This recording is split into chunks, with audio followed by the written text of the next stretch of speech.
Welcome to today's Crypto and Stocks TA live stream. Today is November 19th, 2021. It's a Friday here in the USA, about 6 p.m.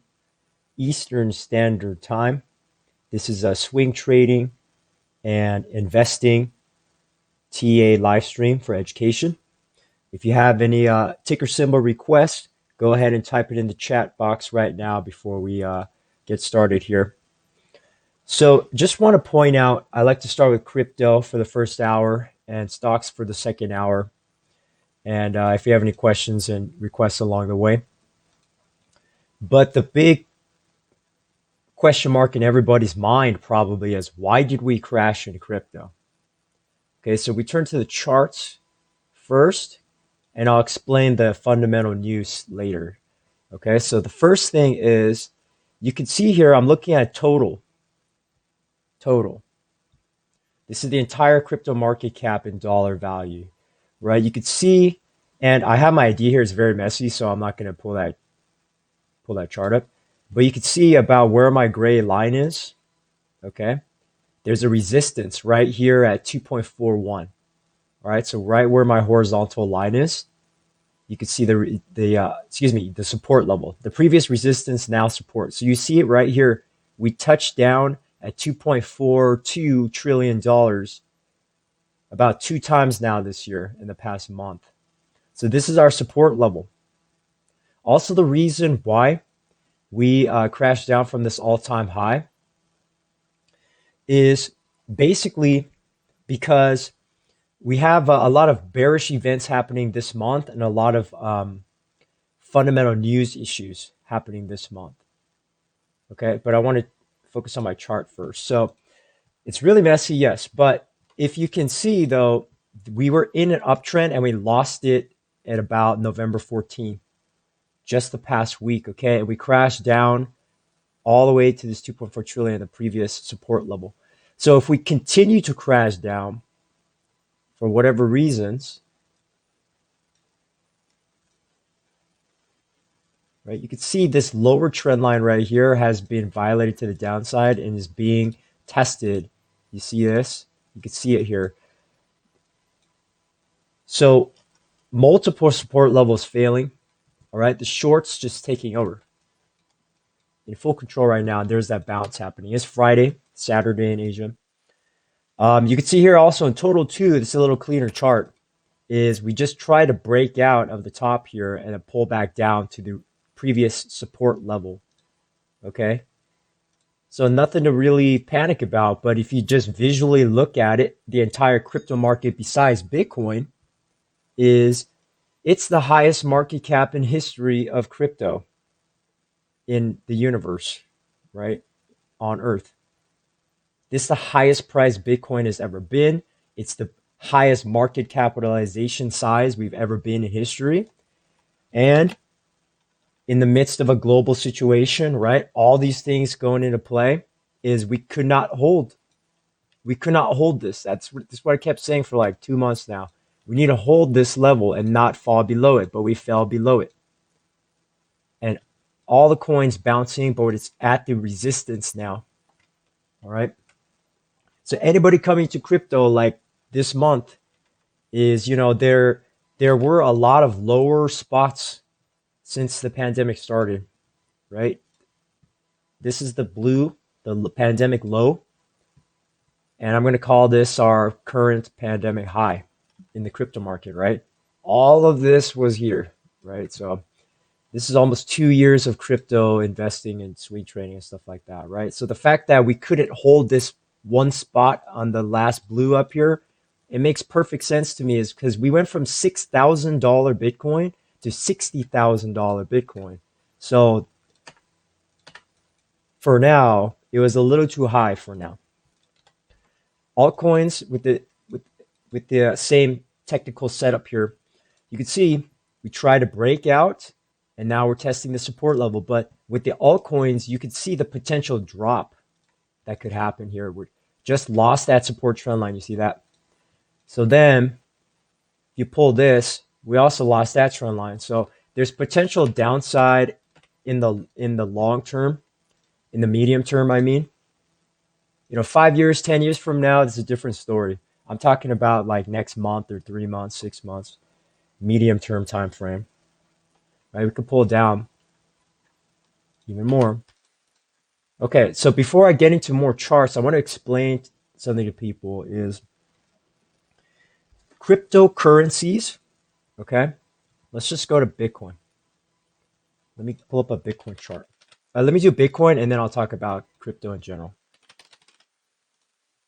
So Bitcoin, what's happening? You can see here too, we hit this resistance zone just right above here, the 68,000, 65 to 70,000. I'm gonna call that a resistance zone. We have this trend line down here, which I've been talking about for like a month now.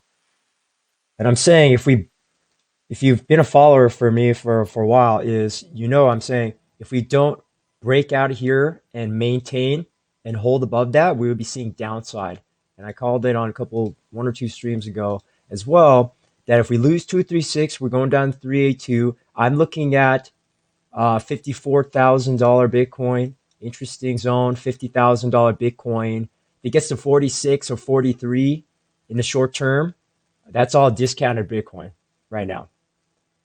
Okay, but in the short term, it's like, why are we getting stuck right here? Is because intraday oversold conditions. All right, you can see it on the RSI. But this is why, from experience, you don't always trust a low RSI. Okay, because if you just bought the low RSI, the first one, you're like, oh, we're going up to 70,000 now or something, is not really, because sometimes intraday oversold is just temporary. You get a temporary bounce and then you go down to oversold and down to oversold again, right? This is why I was calling out that watch out for this larger term kind of structure. We lost that support on Bitcoin right here, this one, the trend line that I drew last time. So that's when I knew we have some real problems here. This is a much, much stronger sell-off than usual, and it's based on fundamental news. I'll explain that in a couple of minutes. But the only good silver lining that we have here is we do have a nice double bottom in this RSI, but it's weekend, it's Saturday in half of the world right now. So we have to see what happens next week. But the fact that it's low on the 4-hour is okay, that's good. But again, if it's a real market crash, flash crash, we could see the daily, right? It could be a repeat of May. So I'm looking at this right now. We can still see this ascending triangle pattern setting up on Bitcoin up here. But the breakout failed, which is unfortunate. But you can see an obvious level of support would be right here in this $52,000, $50,000 range. It's the bottom of that triangle. That would be a first entry, like a small, medium-sized position entry for Bitcoin for the bounce potentially. But you want to watch out for a repeat of May. So what happened in May? You check this out. I'm going to turn the bottom off. What happened in May? See here, we got rejected off the head and shoulders reversal pattern down. We had bearish news. Okay, but specifically you see this part right in the blue circle. I'll circle it. It's looking very similar to current conditions, right? Just psychologically, because you have a crash, a bounce attempt, another crash, and at some point it bottomed out, and then you have one more bounce attempt, right? So at some point, maybe in the next week, that could happen on Bitcoin. Maybe it's going to crash all the way down to 50,000, and then you'll see a lot of buyers come in on that discounted Bitcoin. So that's kind of what I'm looking at right now. The two circles of price pattern looks very similar to my eyes and the feeling, except April was a little more serious. Okay. Also, the weekly chart is coming into play because weekly, we're starting to see weekly consolidation. And so in a couple of days, a weekly chart is going to complete, and you can see that the support level for weekly is also about $52,000 to $50,000, this blue circle down here. Okay, so we rejected this last week's shooting star was actually very telling of why maybe we wouldn't go up. So that became more apparent, obviously, this week. But also there's the double top here. So that was a little sus. That was suspicious, right? That we've been in half of our minds, we were thinking Okay, this could be bad. Okay. But again, you have to realize what was the lowest low of the pandemic? Because I see people on their charts all the time, zooming in like this on a 15-minute and just staring at the chart like that, right? That's too short term. You got to zoom out first. Even though we're in ascending triangle, even in my long term idea on my profile, I was telling people, I'll redraw it right now. This is why it's always good to have a very long term perspective on whatever asset you're looking at. You see this? We could crash in a bad case scenario, all the way down to $22,000. I don't know if people understand that. 30,000, 20,000, because the lower trend line here on a weekly, say over many months and years, this would be a great opportunity to buy because it's just such a strong weekly support level, right? You can see we did double top here. I mean, excuse me, we hit the resistance zone up here. Yes, you could draw this trend line over on the intermediate side, and that's why people are getting the 100,000 plus dollar target, because that trend line's up there using TA. But the fact is, we're kind of losing momentum here on this longer term. It's turning into a weekly double top, which is why I'm like concerned. We could be in for some major pain on crypto if we don't get some bullish fundamental changes. I'm talking about this right here. If you actually measure it on a weekly, this could be the crash, and negative 80%. Yeah, that would be a definite crash. Right, that would bring us back down to like $5,000 Bitcoin. That would be the ultimate buy spot down there. If somebody has patience and capital to wait for that, if that really happens, if the super bearish scenario happens, right? Because you could see 30,000 support here, you could see 20,000 support here, you could see 10,000, 7,000. You could see it on the downside, 40,000, 53,000, right? So I'm giving a very, very long-term potential bearish setup if that actually happens. I'm definitely buying crypto if it ever gets down here again. Low thousands on Bitcoin. Oh yeah, that's the greatest. It's the greatest discount on Bitcoin ever. That's a tongue twister. All right, but in the short term, in the medium term, right? That's our trend line, our 54, 53,000. Okay, so this is not really a crash. This is intraday crash. If you're a day trader, if it goes more than like 2%, then yeah, it's a crash. But for me, this is not crash yet, right? I need to see more for a true crash to happen. Like this is more of a crash, the Dogecoin crash. That was huge. That took several months to play out, right? Negative 50%, that's a bear market crash. So if we're doing that again, or like a negative 25%, it could take us through the rest of the year if it's going to be a true bearish trend change reversal. Okay, so, but on the bullish side, everyone knows that if we just break above, let's say if we create a higher low here, not trying to be too negative, but you break through 65, you retest 70,000, you keep going, then definitely 100,000 could be in the cards for Bitcoin as well. All right. So I'm just watching the trend and the support at this point. If we start downtrending and we do not recover from the downtrend, then it's over for now. Okay, like the rally, the uptrend rally is over. You could still see it existing.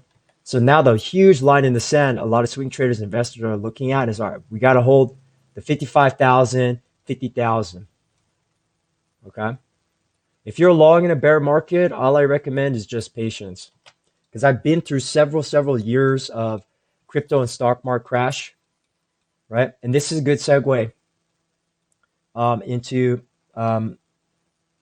just a quick history of Bitcoin, okay? Because I know a lot of people are like coming into Bitcoin like right now. You have to understand, why do we have like certain market tops? Meaning the top of that move. Don't ignore the alerts. Those are old alerts. Just Ethereum sitting 4,000 or 4,300.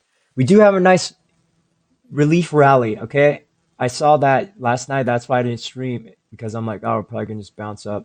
Don't need to make anybody panic about the crash.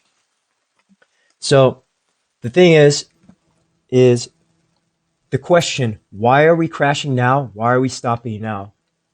Part of it is just too many people buying and getting hyped in their minds. But actually more part of it is, excuse me, The bigger reason is government regulations. Okay, let's do a quick recap of history of Bitcoin.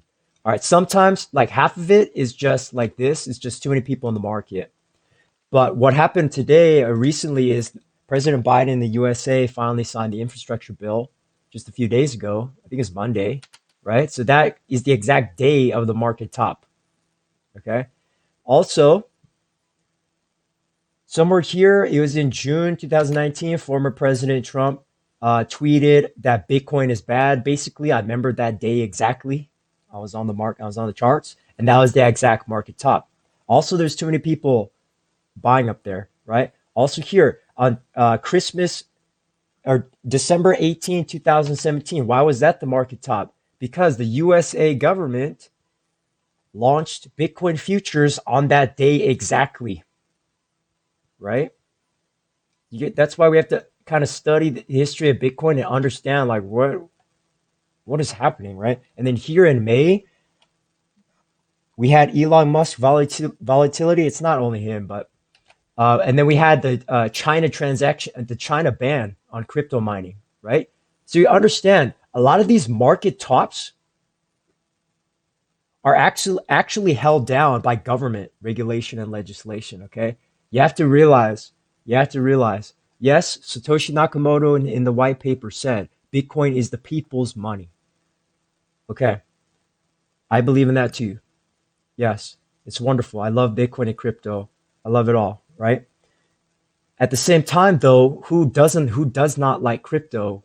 It's government. Why? Because Bitcoin is a threat to fiat money, right? Who controls fiat money? Governments or global governments, right? So I'm not like saying anything bad about any government. I'm just saying is that Bitcoin is a threat to the US dollar, right? And so the Federal Reserve Chairman, Jerome Powell, said if Bitcoin or the CDBC, the central bank digital coin, is going to be legalized someday in America, it's going to take the entire U.S. government, Congress, both sides, political parties, the president, like everybody involved, SEC, Federal Reserve, to launch that project and approve that project, right? There is a lot of government roadblocks up. Okay, so you have to understand, right? And then this crash right here, I specifically remember this in November 2018. This is the Bitcoin Cash Civil War. I don't know if anyone remembers that. I clearly remember that, right? And then this right here is obviously COVID crash. Okay, so you can see a lot of the market tops on the technical side is just too many people buying in late. There's like late FOMO or late hype and excitement. Because Bitcoin, I remember Bitcoin when it was like $200. Way back here. Way back here. I remember like going on the internet. I'm like, should I buy some Bitcoin? It's like $200, right? And then when it hit $20,000, like everyone in the world was losing their minds, right?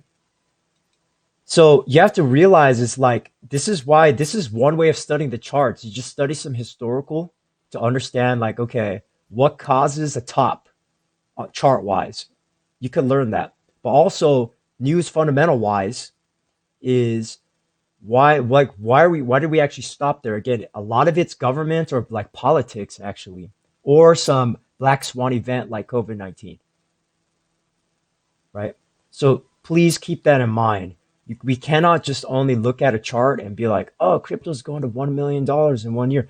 Not really, because we're gonna have to see it on the charts. Okay. So I'm just pointing at this example.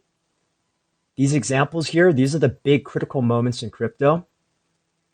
All right. I also remember this day when we crashed, it was just absolute bonkers. Like a lot of chartists, analysts, traders were just like freaking out right here because it crashed so hard in like 1 day. I remember that.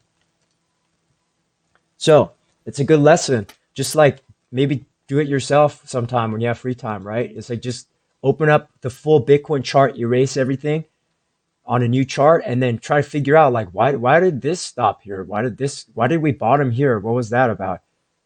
What did the chart look like? What was it telling me? Was there a pattern here? Why did this stop here? Why did we bounce up here? How did we break out here? right? This is all the questions that as a technical analyst, you'll be able to answer one day on your own with your skills. So same thing. All right, just moving on. Last thing I'll say about Bitcoin is I just kept saying we're in the resistance zone with a potential breakout. This is still not over. It's in play still. But based upon what I just mentioned to you, everybody here is it could be the start of a new downtrend just based upon the fundamental news and the politics itself. Okay, so just watch out for that. I'm going to keep that on the side of my mind right now is we could be seeing a temporary top and a downtrend because also the Federal Reserve is starting their tapering program apparently in like a week or two, which means they're going to slowly stop supporting the stock market and bond market, specifically the bond market.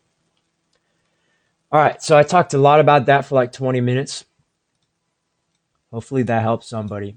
All right, so let's just get into some deeper TA, rapid fire.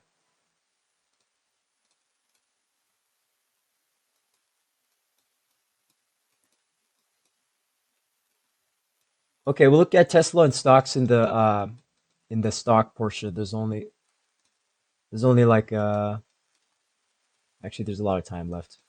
40 minutes.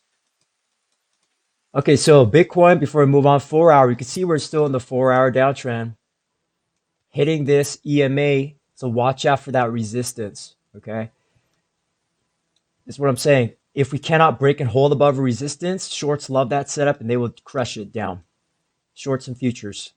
Okay, the only good thing is we do have some upward momentum. So I would be happy to see if it happens on the charts, a pullback down. So the intraday gets oversold, but then we have a nice trend change. That would be beautiful. Or at least a stronger bounce up next week. That would be nice. If not, then it's going to reject down to a lower low, most likely 53,000. But the fact that we have this on the RSI on the 4 hour is good. We haven't had that for a long time. We haven't had that since this triple bottom over here in September 21 or September. So again, you can kind of see the similarities. Let me take some of this off. With September crash and this crash, that's why I was saying it might be September 7th, like all over again, is you can kind of see it crash, bounce, consolidation. So I would be maybe watching for a larger consolidation pattern like this on the Bitcoin chart before I make an entry if you want to be conservative, right? Because right now there is no consolidation long term, right? I want to see like this right here, then I'll probably buy. Okay, but if it just does this, it's in a clear 4 hour downtrend. All right, so I'm not going to buy until I see a trend change up for a trade, or I want to see some massive consolidation. Let it crash one more time. Fine, doesn't matter for me. It's just if it bounces, fine, doesn't matter either. I want to see a trend change or a pattern happen like that. All right, so just keep that in mind on the 4 hour. Intraday is a different story. If you're trying to play like 5 minute oversold bounces, that's a different story. Okay, Ethereum, very messy chart.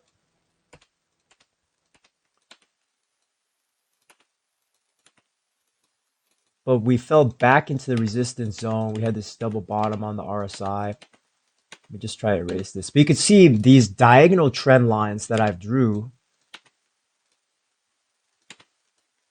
Okay, you can see the diagonal trend lines have been violated to the downside. That's a yellow flag. When this stuff starts happening, you lose this trend line. You cannot break above it. Bad news bears, right? Boom, you pull back down. You lose this trend line.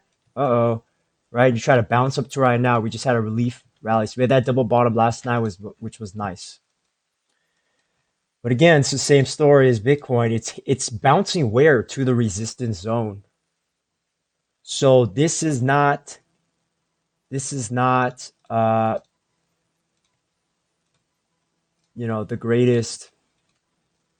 It's like a megaphone pattern to the downside. So again, same thing applies to Ethereum. I want to see a trend change or a large, if it pulls back down, I want to see it consolidate on the lower trend line. That's probably where it's going to stop in the short term. Oh, excuse me, I just went to total. That was weird. Let me start over. But similar thing, right? Okay, we lost the descending triangle into the lower low and the lower high. We had this double bottom right here. The bounce, nice bounce for day traders. Okay, so now we're at this resistance zone here at the 4,300. So it's either going to have to pull back a little bit, probably intraday, maybe 4,000, 4,100 back test before we try to maybe create an upside down hidden shoulders here, right? But the intraday patterns, be careful of those, because the longer term patterns, like a weekly, is saying, oh, we are starting weekly consolidation. So watch out for that. Somebody wants me to. Okay, for your request, can you type the trading view, the exact ticker symbol, please? All right. Binance Coin, next story. All right, this is getting real messy, so I'll just erase it. It's a similar, everything's going to be similar, so I won't be do every single coin. If we look at an hourly here on this price, is we did lose the uptrend. Okay, potential support level violated to downside. Then we finally started flagging to the side. Nice consolidation, bounce, oversold, reversal pattern, but it's kind of high on the momentum side. So that's why we might see some fading down in the intraday to about 565 or 556, this blue area. It would be nice if we could get an hourly trend change to come back again, because we've been an hourly downtrend on Binance Coin for about 5 days now, so the whole week. This could just be a little baby short squeeze, to be honest, right? Because if anyone was saying, oh, we're going to go super bearish down, the charts are saying nope, and then those shorts got liquidated right here. So be careful, right? Is this the start of a trend change? On the 4 hour, not yet.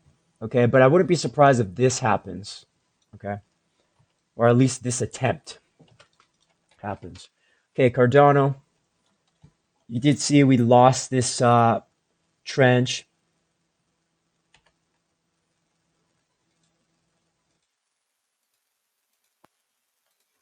Yeah, just type the exact ticker.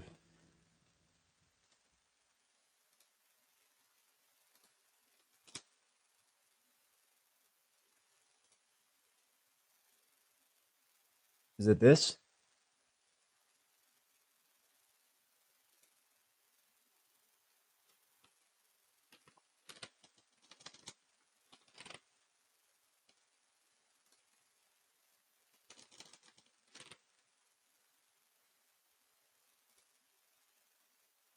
Yeah, it would be easy. Just type, if you're gonna ask for it, it's MCWETH and it's merit circle, right? Just that's all you gotta type.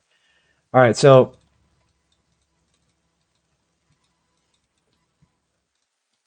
here's the thing. These Uniswap coins, all right, are it's in its own world. Do you know what I mean?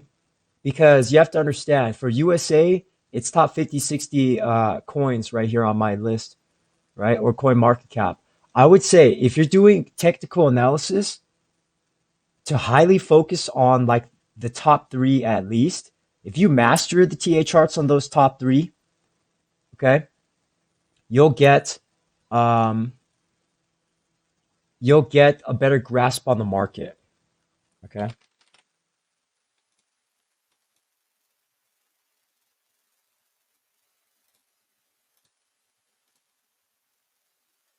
I'm just gonna do this one really fast. All right, so you just have resistance at this like 2180 area and the support at 1850. Okay, according to this chart, right? The problem is don't get zoomed into this chart. Yes, it's an ascending triangle, but then the Bitcoin market is crashing as well, right? Or just flash crashed, pull back down.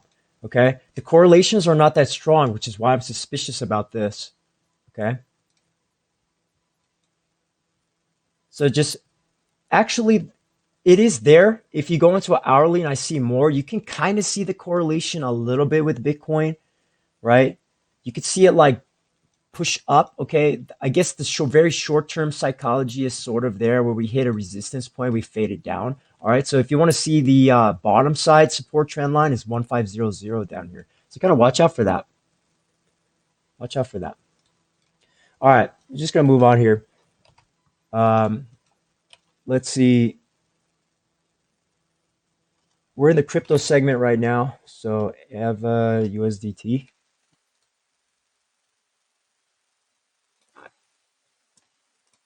again, um, this crypto is highly correlated with Bitcoin. All right. So you want to watch out for that. It has been downtraded. We did get the bear breakdown on AVA. So you want to watch out for this. Just get your support and resistance. You have your support at like $2.38, 261, 311. All right. You can see the trend line right here. Violated to the downside. And it's being retested right now on the intraday. That's not good. Okay. To me on this weekly, it's in a weekly downtrend. You see that? Not really the greatest setup for now. It's because Bitcoin is crashing. You know what I'm saying? Bitcoin's crashing, right? So we'll see here.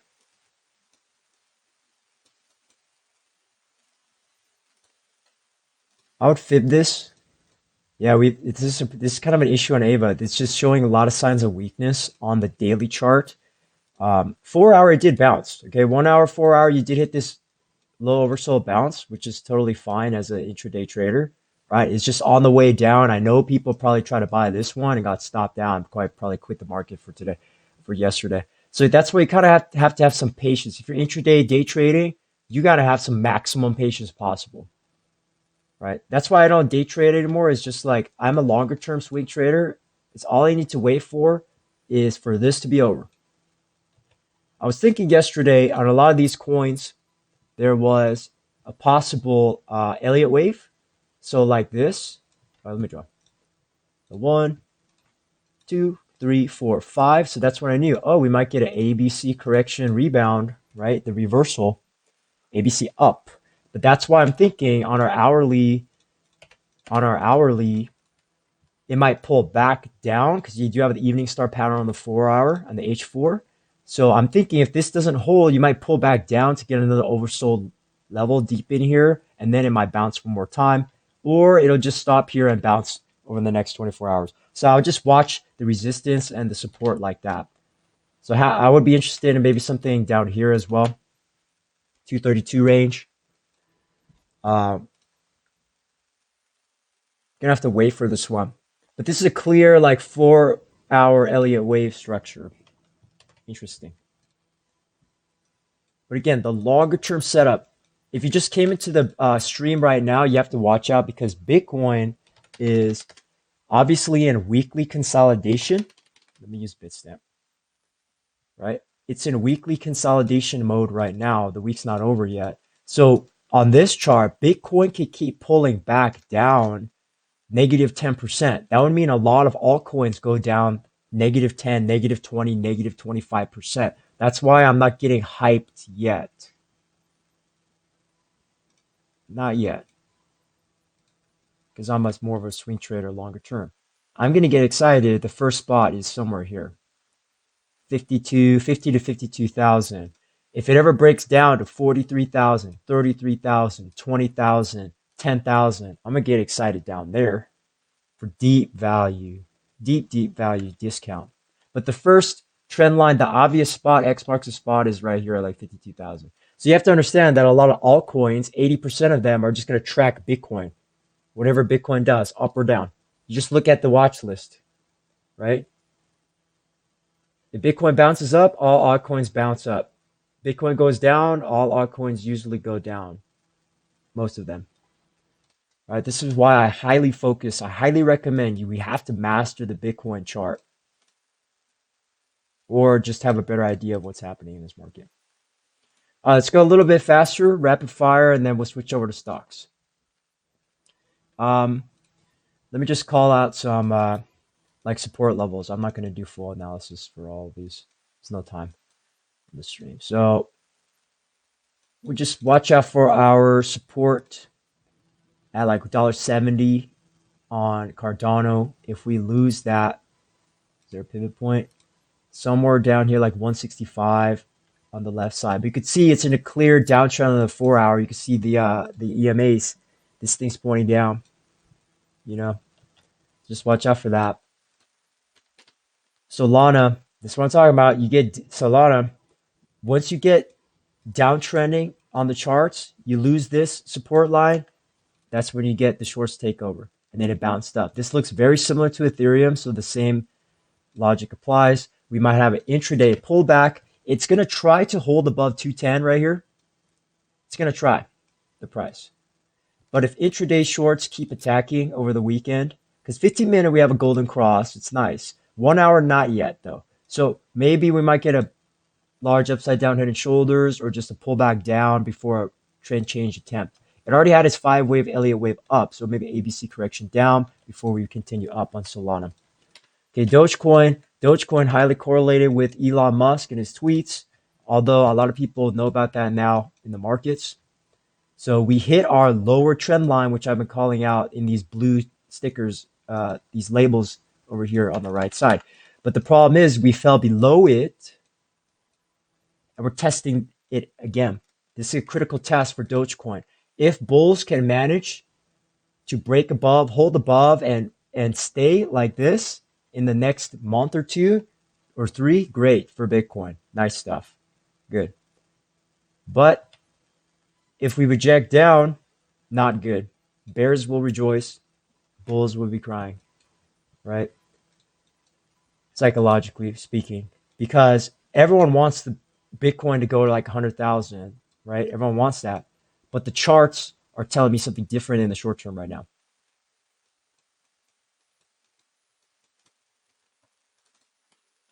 Only good thing we have is we did have this double bottom on RSI, so it's not over yet. Bulls need to change the trend. You can see here, this is downtrending on this left side. So are we going to get an uptrend reversal change or not? That is the question in the next couple of weeks. Although we do have, if you're in America, next week is American Thanksgiving on Thursday.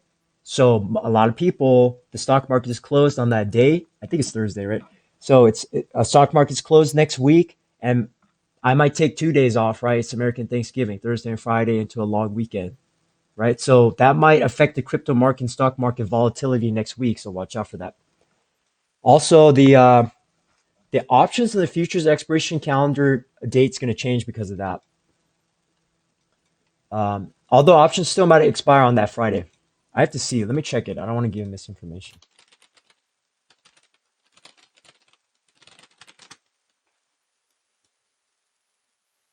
It's closed on Thursday.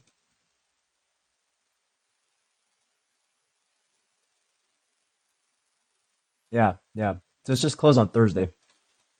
Keep that in mind. We have one more kind of large earnings day next week as well. So for the most part, stock earnings is mostly over, but we still have like there's one day there's almost like 300 companies reporting. I think it's Tuesday, this coming Tuesday. All right, so next one, let's do Shiba Inu because that one's related to Doge.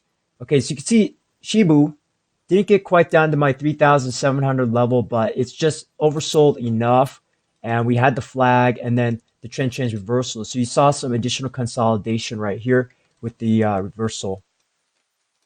Nice one.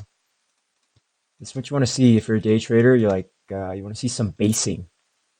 Okay, because if somebody, I guarantee you, somebody out there just bought like this right here on an intraday oversold, like a 51 oversold, got stopped down, quit the market, right?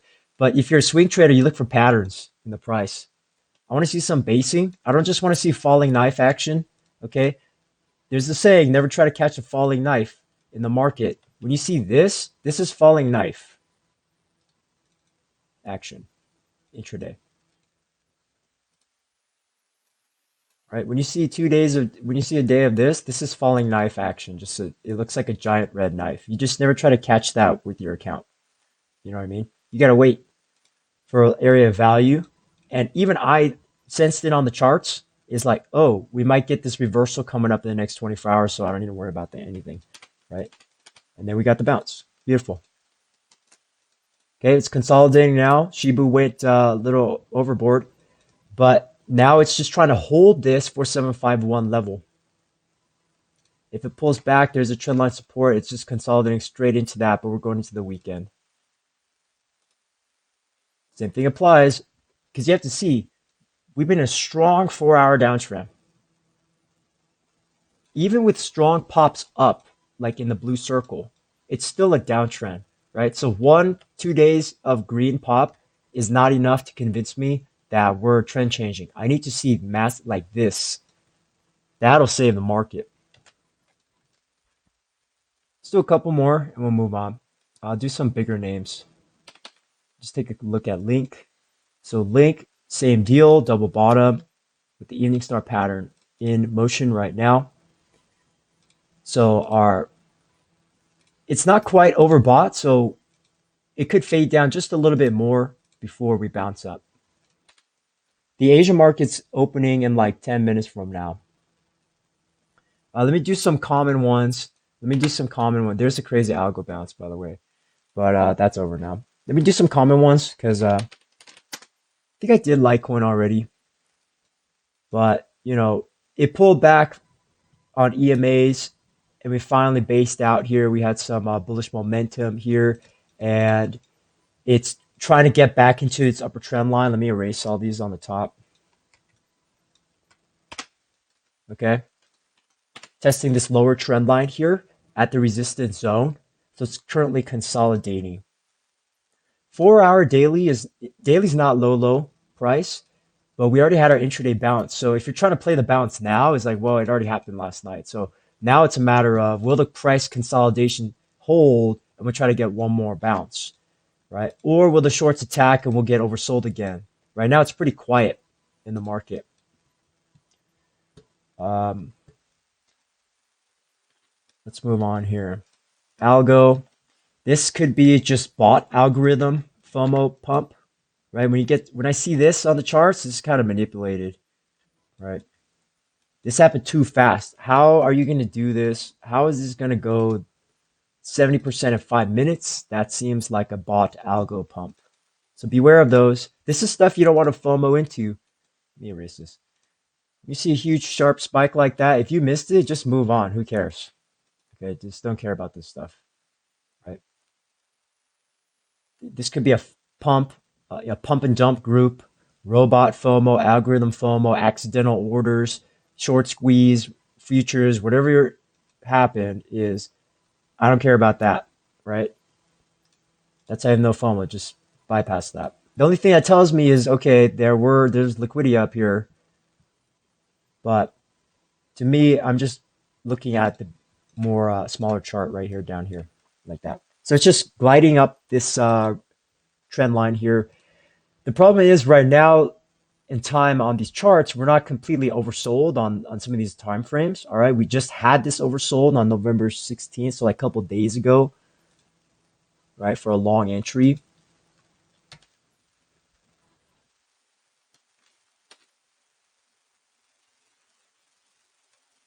See your MATIC, right? This hypothetical bounce got stopped out. That's totally fine. You move on to the next trade. Our hourly, we did.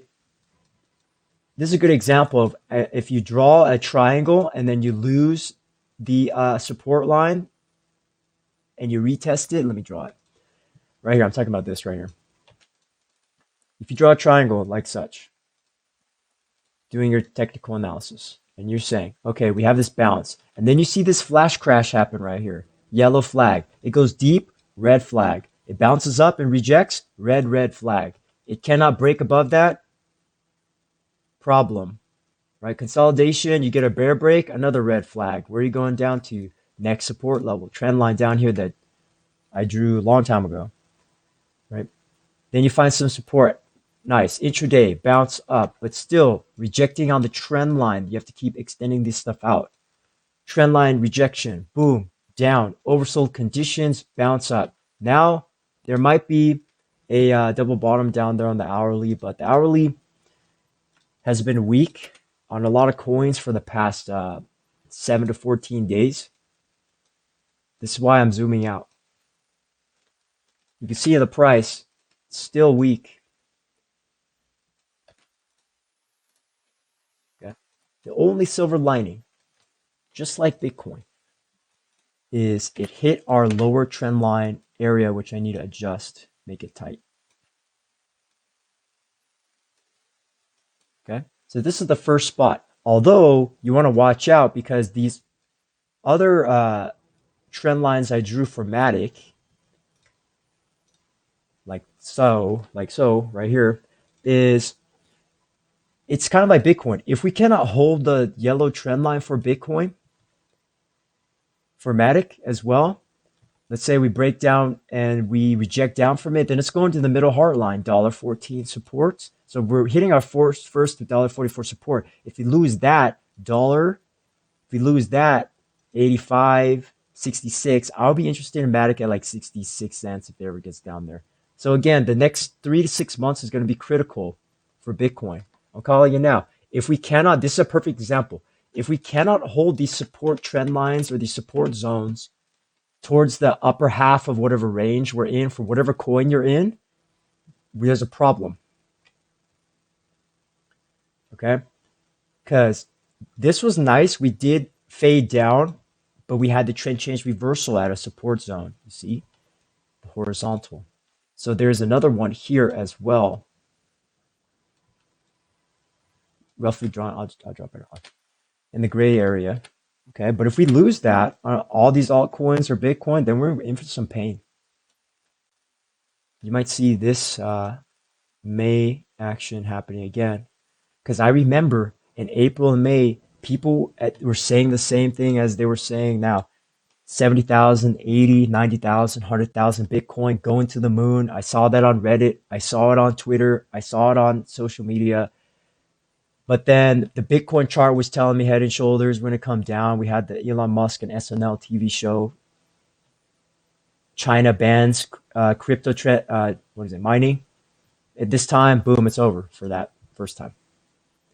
So if something happens again, let's say the stock market downtrends and crashes really hard, all assets, oil, natural gas, stock market, even if like gold and silver take a hit down, you bet crypto and Bitcoin is going down, most likely, right? So watch out for that scenario.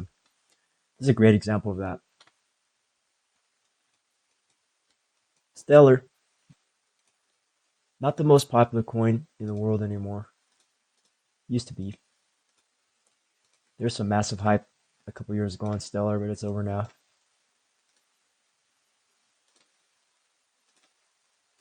Again, testing the trend line. So when we start crashing, you look at your downside support in this blue area, like at 32 cents. That's all I'll say. Atom, you can see here, I called it last time, I believe. 1 second. That when you draw this type of parallel channel on the daily, you can measure it. There could be a negative 40% crash on Atom if it happens. You just measure the pattern, the daily, over time. What is this? Actually, it might have been smaller. Negative 30%. Okay. Negative 30% would be about $22. So this is where I'm looking. That's the first move, measured move down. Fibonacci, wouldn't be surprised. It's right at 618 as well. Okay, so that's two reasons why 2213 might be a really interesting spot on Atom. Let me actually alert that right now because that's just too good to let. Can't forget about that. 618 fib entry long measure and move.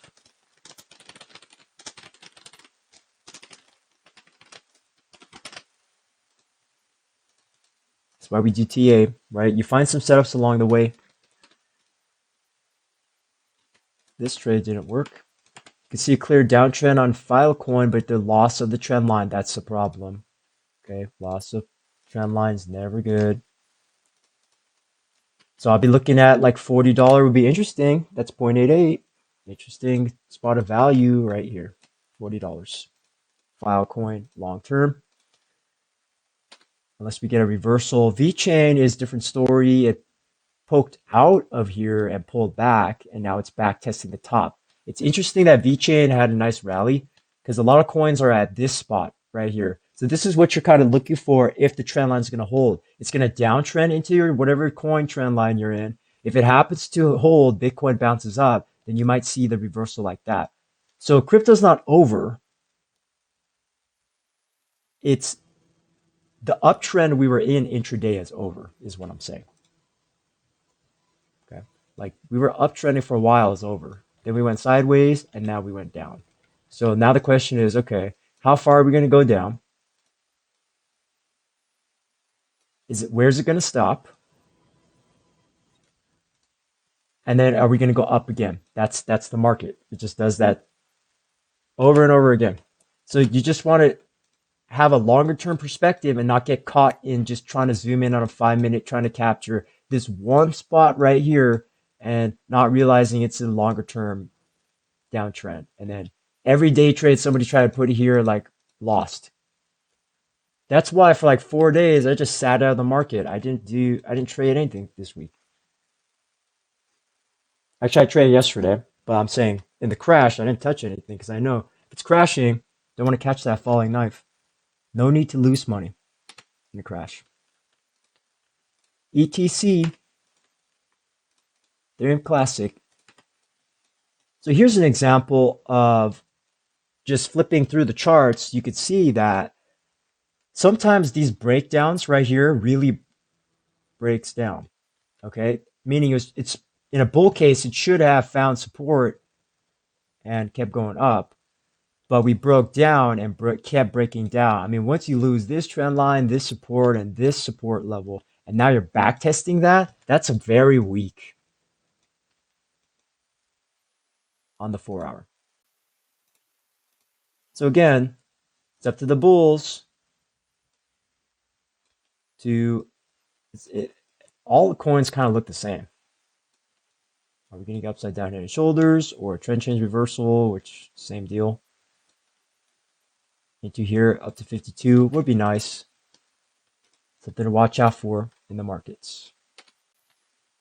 Next to see all these green boxes, that was that one hypothetical trade right here.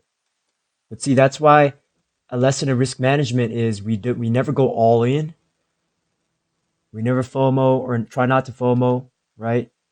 Buying a downtrend is always risky because you can see here Tezos, clear downtrend, right? This side is up. This side is down. So then if I'm long, if I'm trying to buy green, I don't want to actually buy the early stages of the downtrend.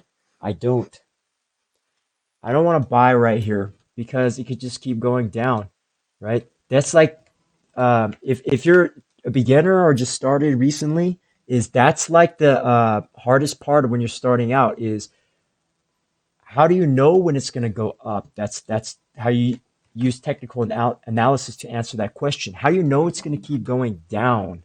How do you know when it's a good time to buy or sell, right? Those are all questions you learn when you learn technical analysis. And then it's all about executing that information and knowledge and discipline, emotional control, and you're running a system. You're running a strategy of risk management. Okay? Because if somebody, let's say somebody who happened to buy like this July right here, let's say somebody got a beautiful entry on that. Then once these trend lines started developing, you could see how many risky spots there were on the way up. And then finally, the fourth one was that risky break of the trend line to the downside.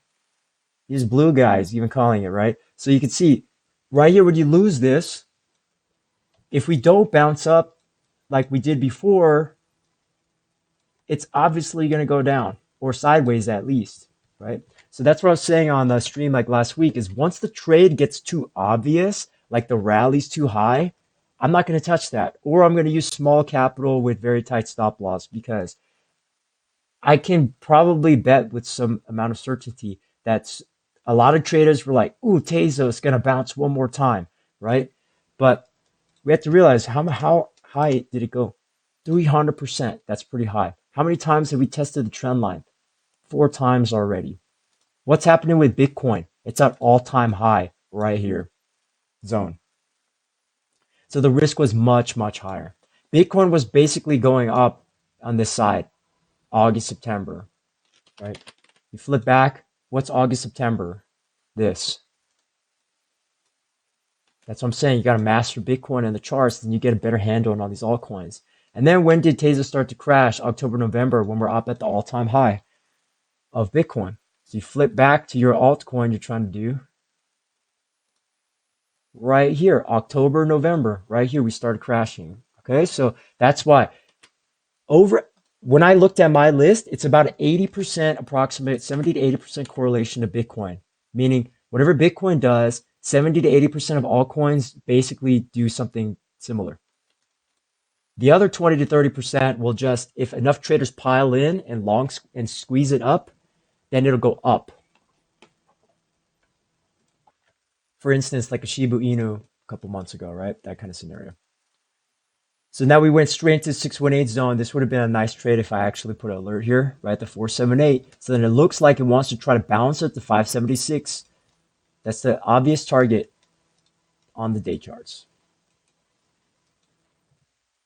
We could see the 4 hour is still weak. The longer term pattern is still this. So we could bounce up and still for 2 weeks more still crash down, right? And again, I encourage you. I know a lot of people on this stream are not from USA. Whoever watches this, is please keep in mind that in USA we have maybe 10 times less crypto coins to trade. So I encourage you, look at a Binance USA list and look at a Coinbase list, and that's the only thing USA people are trading. Just FYI. Meaning in America, that's where our liquidity is.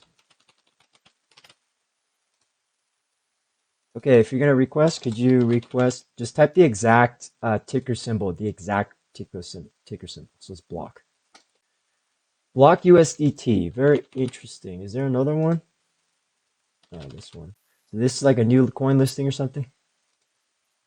All right, so if it's a new coin listing, always be aware of that because I know, so new coin listing to me is like IPO in stocks. You got to watch out for that stuff. It's either going to go up or it's going to crash hard down eventually, right? So this one is one got lucky.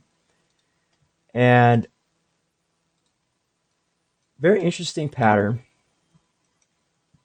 It's not so correlated because it's so baby new on the charts. This is all I would do. Maybe just get a quick Fibonacci up on this guy so you have some levels to play off of. So you know if it's going to pull back, it's going to pull back to one of these levels down here. You could also Fibonacci extension if you think it's going to go up. Probably need to check both, right? So now you have some targets on the top side like a 1272 or 1618 up there. Fibonacci is good, but it's more intermediate to advanced tool. So those would be like 2-3 targets on the top side.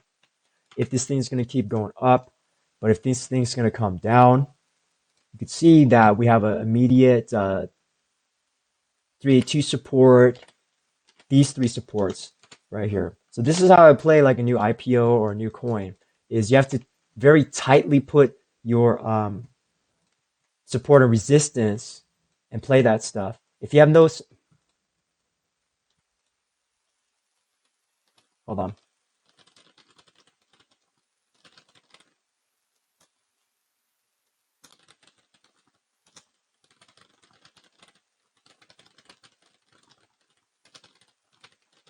All right. So yeah, usually if you have no sound, just unmute the sound icon on TradingView or YouTube and then turn the volume slider all the way up. Sometimes, for whatever reason, it bugs out and turns everything down for some people occasionally. All right, so basically, where was I? Yeah, saying support and resistance, right? So just kind of watch out for that support and resistance. Okay, yes, it's in this type of symmetrical triangle, but at the same time, I just drew this resistance zone up here and the support levels down here. So all you have to do is kind of just track that price. As long as you stay in an hourly uptrend, Blocktopia will be fine. But if the problem is, if you get stuck up here right at the 16 cents, that's the first big resistance, okay? Watch out for that. Also, if the whole crypto market crashes, watch out for that as well. All right, so that's how I play that. But for me, I don't really like new coin listings or IPOs. I don't like that because I like to see a lot of price action on the chart, because then you have some information you could play off of, right? Like if you just have this on the chart, it's like, you know, if you're going to do something like that, just do a small amount of capital. Don't all in. Hourly's an uptrend, so it's nice. So, okay, it's not as correlated with Bitcoin, so nice. You might try to see it pump up. I'll watch out for that as well. Okay, next one. I might stop here on crypto. Just check the charts for anything that's very problematic. So I should call out on XRP that we did hit our downside target. Like I circled it exactly, right? So right here is that dollar, lower dollar one, $1.02 range. Okay, if you're watching right now, thanks so much. We're live streaming on TradingView, YouTube, and Twitch. If you like this stream, if you learned something, go ahead and give me a follow on any of those 3 platforms that you like. I also have a free Discord group that I give a free basic weekly watch list of stocks and some crypto events that are happening. And that Discord is free to join right now. Social media links are in my profile. And now we're going to switch over to the stock market. And you might be wondering, like, why do I care about stocks? Who cares about stocks? Is actually stocks are very important because the correlations. Even if you don't live in USA, even if you don't trade stocks or care about stocks, the correlations are so connected. You need to follow it as a trader. Why? We call this the possible ABC correction down. This is why once you get more intermediate and advanced in your TA, this is how you get way ahead of the masses. What are we looking at? Dow Jones Industrial Average Index, DJI. So we had this pullback down. This is earnings right here. All of this is earnings, okay? We've been trading earnings for like 4 to 5 weeks. And what was I saying on the streams? I was saying this is suspicious. We have the Elliott wave pattern completed. So what might we get? The ABC correction down, exactly what happened, okay? So TA works if we do it properly. Sometimes I see people doing Elliott wave like this. I'm like, no, that's not Elliott wave. Okay. You have to study it properly. Even if you didn't know Elliott wave there's an obvious pattern. If you use support and resistance, you do it like this. There's a breakout play. There's also an upside down head and shoulders play. This is why I went long Apple here and I sold right here on this pullback. I'm not trying to capture the whole move as a swing trader. I'm trying to capture the green part of the move, right? So it's pulling back down to support. Dow Jones has much less stocks in the index, but you can see the correlations. Bitcoin is crashing at when? The exact time the stock market is also crashing. Hey, thanks so much, Taylor. Really appreciate it. Thank you so much. You had requests. Here we go.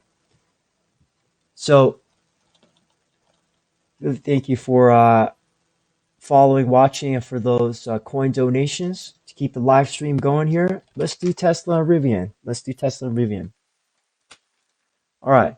So Tesla, TSLA. I remember saying, let's restart. Let's just restart.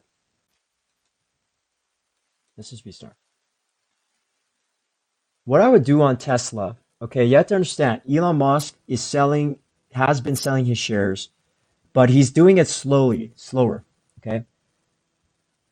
Plus, he got sued, right, by JP Morgan, so I felt like all of a sudden he got like really quiet, right? I don't know if you guys noticed that on Twitter, he just suddenly got quiet.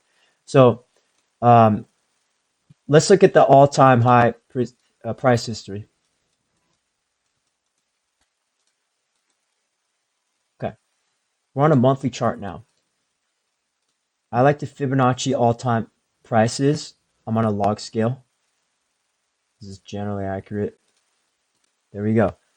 There's that Fibonacci. You could also Fibonacci from here, the bottom here, or from the pandemic low. So I think what a lot of analysts are doing is, let me get some big targets. If Tesla ever gets down to 500 or 400 again, that's great value. If there's another market crash or something, or $200 or $100, assuming the company did not do anything illegal, right? Anything down here is great value for Tesla. You can also see here the monthly Elliott wave That didn't. It's not perfect, but it's psychologically there, right? This was supposed to, I was supposed to think we were going to ABC correction, but we didn't. So it could be like this. So now we're in that fifth wave. And then we could see an ABC correction down over time. Long term, I'm talking like that could be like a 5-year target. But in the shorter term, a lot of people, they're just Fibonacciing from the pandemic low because that was the major event that stopped everything. So you can see it as such now. So using this, where do we just bounce off of? Right off of our 236 support.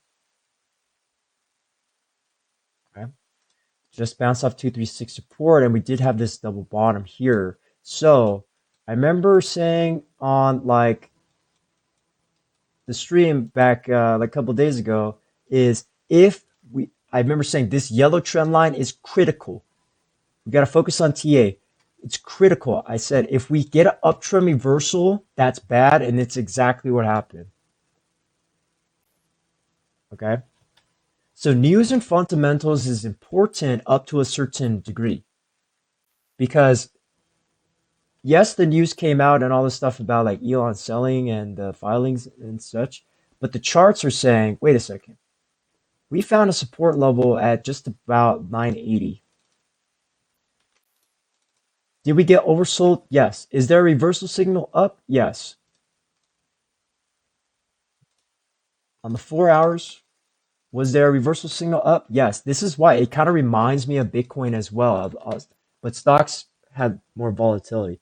Because why did it squeeze up? We might have had shorts try to enter here and thinking it was going to go down, and they got squeezed out. And then we had options traders, day traders, swing traders, people taking their profit, a lot of volatility in this market. But you could see right here, the blue line, it's at a Fibonacci level. It's at a psychological price of 1,000. We had a trend line here. There's potential reversal signals on our oscillators down below. So it started to, the next day after my stream, I believe, right here, when we started getting this uptrend on the intraday, that's the suspicious part that, uh-oh, shorts got to watch out, right?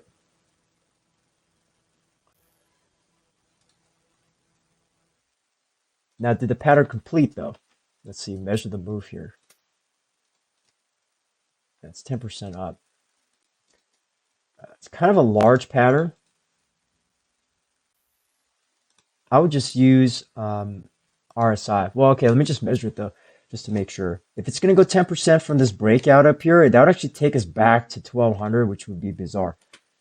But, you know, Tesla's like the hottest tradable stock right now, so it's not going to be impossible.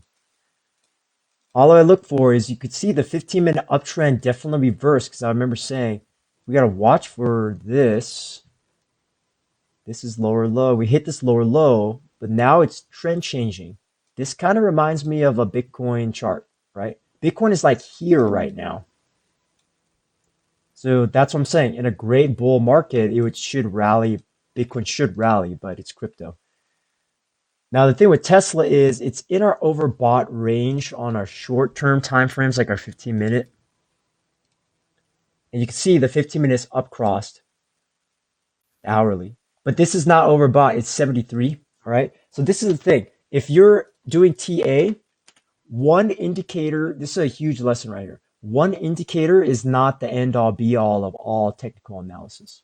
You can see how many tools am I using? Support and resistance, trend lines, price patterns, oscillators, MACD.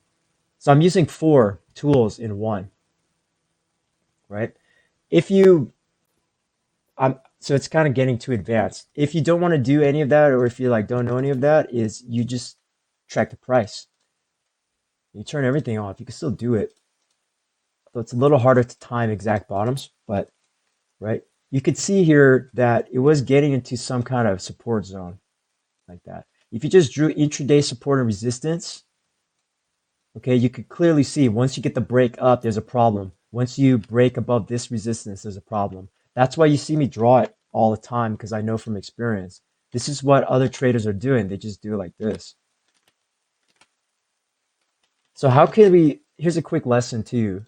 If you bar replay, because let's say when I did my stream is on the, I think I did it on November 15th.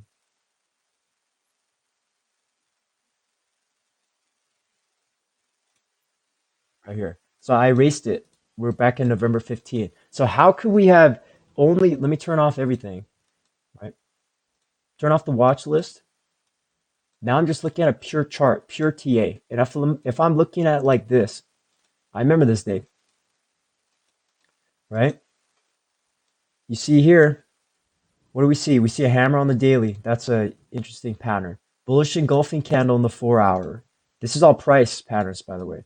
Then you see, okay, I remember saying, if this lower low keeps going down, that's fine. But watch out if this yellow trend line gets violated to the right.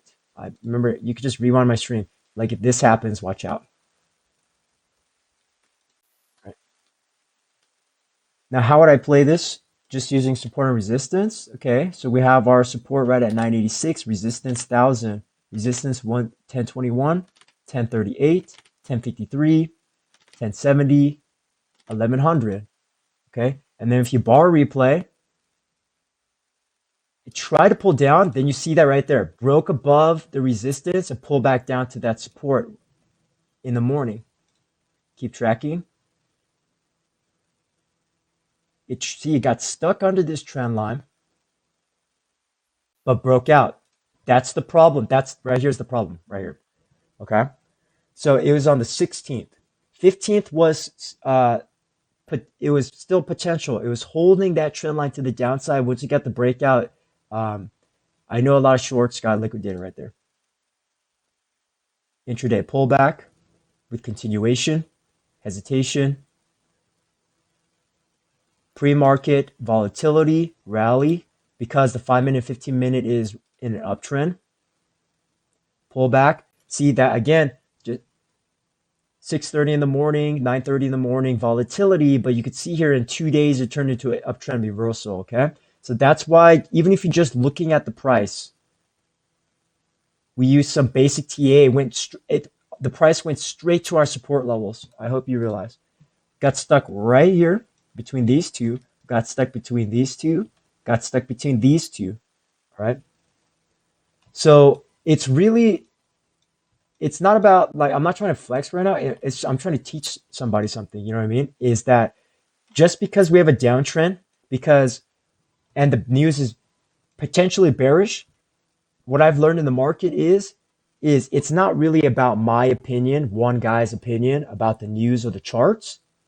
It's the reaction of the entire collective market.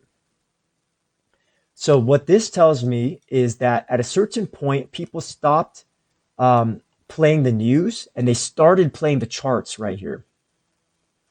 They started playing the charts a little more, you know? So I'm still having one ear and one eye open on news, but I'm also, the other half of me is staring right at this chart pattern. So let's fast forward to right now and we'll close this Tesla example out because this is a very critical example. This thing happens a lot in the market. This to a short intraday base to this happens a lot. It's just happening on Bitcoin like right now, and we'll close off with Bitcoin at the end. But this is a huge lesson on support resistance. The trend line is that if we just drew that, and it's kind of hard to, in real time, it's hard to do it, but it's still possible. So then now that we have it on this left side, on the right side, obviously this left trend line is over. So we can erase that and we'll do new analysis. Okay, so now that it's in a 1 hour uptrend, you can see it writing that as well. It did just break out of this pattern, okay? But in the long term, okay, from my experience, okay, because we're on a 1 hour right here. In the daily, we could still set a lower high here and reject down again, okay? How do I know this? Just from experience. Okay, we could, now our resistance is, you can see the gap on the left side right here, 1162 to like a 12,719. So there's the obvious gap resistance. We just poked through another gap resistance right now, right here. What am I saying about gaps? This and this.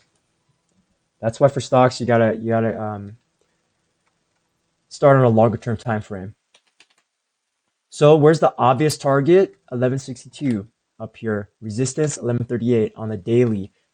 Daily support, the bottom of the candle, 1097, 1089. Are we still in a 4-hour uptrend? Yes. Seeking out our higher high on the 4 hours, so it might try to bounce up one more time. Possible. Then maybe I might bring in at this point, the more inside I go, maybe I'll bring in some EMAs. So now you can see we are 1 hour golden crossed.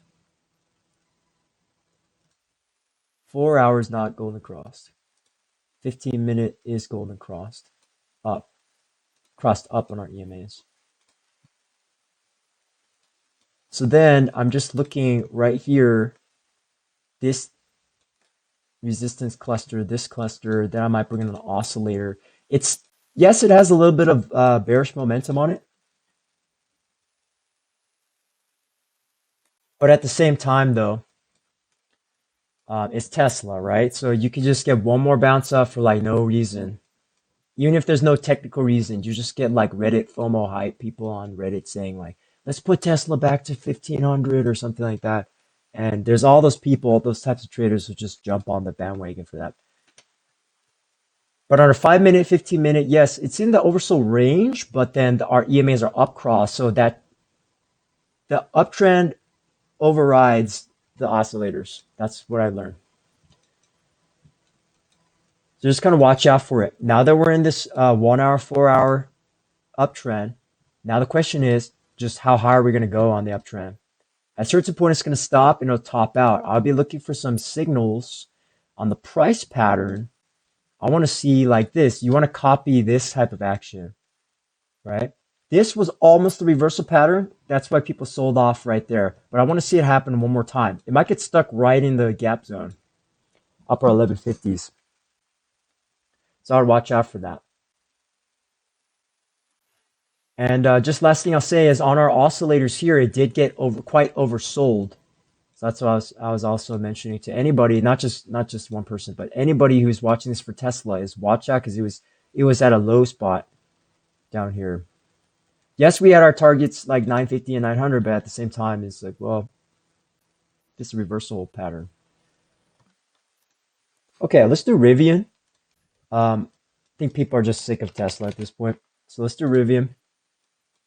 RIVN, if you don't know what RIVN is, it's an EV auto company that was backed by Amazon. It had its IPO on November 10th. Very nice. But this is also why I don't FOMO in onto IPOs if it's too late, because it likes to pull back. So this is a very baby chart. Not much to see here. So I have to go intraday. Okay. And now with Fibonacci, it's same thing, kind of like that one other coin we looked at. You can see here we faded back down on a 1 hour straight to our 618 zone, bounced up to the 50% zone, and pull back down. So this is actually a beautiful example of technical analysis, because you have this is an IPO. I don't like IPOs. I learned that from Warren Buffett. He doesn't like IPOs either. He doesn't trade IPOs. Because I like to see a lot more price history. I want the company to like establish itself, make some products and services, and prove to me that the company can make money. So that's why I like to see a little bit. Or at least more price action. So RIVN Automotive. We opened up here on the stock market at $106.47, right? Or 100 on the close. And then what is this price pattern for the next 5 days? Uptrending. And then at some point, it stopped. So how could I have known it was going to keep going up? How could I have known it was going to stop? How do I know it was going to come down? Is the first thing is with technical analysis, we have to be flexible, right? We have to be flexible. Okay. Open-minded. Keep up with the changes. The market's going to flip on me tomorrow. I have to not be so bullish like in my mind. You have to be able to, it's like a traffic signal in your country, right? In America, it's green, yellow, or red. Green means generally okay to go, but you still have to look, right? You can't just close your eyes and drive. You can get into a car accident, right? Just because the light turns green, you still have to scan with your eyes. Make sure there's no psychotic person or accident person that's going to miss their red light, right? Same thing with stock market. Just because it's uptrending doesn't mean you can close your eyes and go all in with your account and never look at the chart ever again. You still have to keep your eyes open and be like, could we get an uptrend, trend change reversal or something on me at some point? What's happening to the price, right? So you could use EMAs for this. And yes, it was above the EMA, so that's healthy. That's fine. Also, I would draw a trend line like that. So you can see as soon as the trend line is violated, experienced traders know this thing is going down probably, or a bounce attempt either like this or it's going down. And then where's it going down to? Fibonacci, if you're going down, retracement. Unfortunately, the bears took hold of these two levels, right? This is, you could see it, the exact spot where it stops is perfect Fibonacci, right? Pulls back down, hovers right at 382, pulls back down, we lose the 50%. Boom, right here. We lose the 618, but we base right under the 618 at this support gap right here. Once we get intraday momentum overnight, European traders, American traders, Asian traders, they all jump on this, push it up, try to short squeeze it. You had this setup again, just like Tesla. It's actually highly correlated with Tesla. It's almost the same thing, right? And watch out for that. Now, what is it trying to do? It's resting here in the post market. Looks like it wants to establish a higher low. Let's check. This is where I bring in some oscillators just for some extra information. Because you can see here, it hit that low oversold spot. Okay, nice reversal momentum on RIVN, right? But it's just 1 hour, right? So 4 hour and there's nothing on the daily almost. It's like 7 candles or something. But 15 minutes still under the EMAs. It's still rejected. So that's why it's not like the greatest setup in the world. It would have been a better setup 15-minute down here. You have, see, it's just like Bitcoin. It goes down and you start basing sideways right at the 618 zone. I would have bought this trade if I picked it up, if I saw that at the end of the day. Right here at post market, I would have bought some. Unfortunately, I missed this trade. That's okay. All right, but you still have to understand longer term problem is if this does not break above 137 and go to like 146 or 150 and do this, then it could just be a fake out, lower high, and if we lose the support, we could crash back down. All right, so what I would say is to just play the support and resistance levels because it's not at a low price anymore. Everything's hovering in the middle of momentum. Okay, so it's going to be kind of up to Tesla correlation and day traders in that first 3 hours of stock trading. So you can see here 139, 135 is the resistance, 128.89 just above where we are right now is the resistance. So our support is 125, 132, 120 to the downside. If you're still confused about it for your levels, then Fibonacci the thing, and you'll get the levels generally, right? Is there a trend line developing? There could be one down here. Yeah, so you can see that too. Traders are just waiting for that. If we lose this yellow trend line down here, I would be very careful on RIVN. I would not try to do that. But it could go either way. It's like so interesting. This thing, the bull psychologically, they're trying to do this. You could see it on the chart. You see it, what they're trying to do, right? So if you lose this one spot next week, then you're going to see downside. Shorts are waiting right here. Once you lose that, they're going to short that thing down.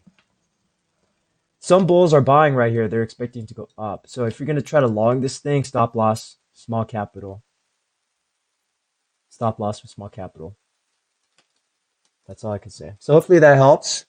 And that's not just for the request. That was like 2 really, really good educational examples of like an uptrend going into a downtrend into a bounce. It happens all the time. How do I know this? Even look at Bitcoin. Even look at Bitcoin. This is really good. Go to Bitfinex. Okay, so the same psychology happens with like a Tesla or a RIVN. You have the uptrend on the left side. Okay. Then you start basing or going sideways. Then you have a deep pullback, right? You could draw your trend line. Once you lose that, it's a yellow flag. Once you start losing deep support, then it's a red flag to me. Maybe the second candle here. Same thing.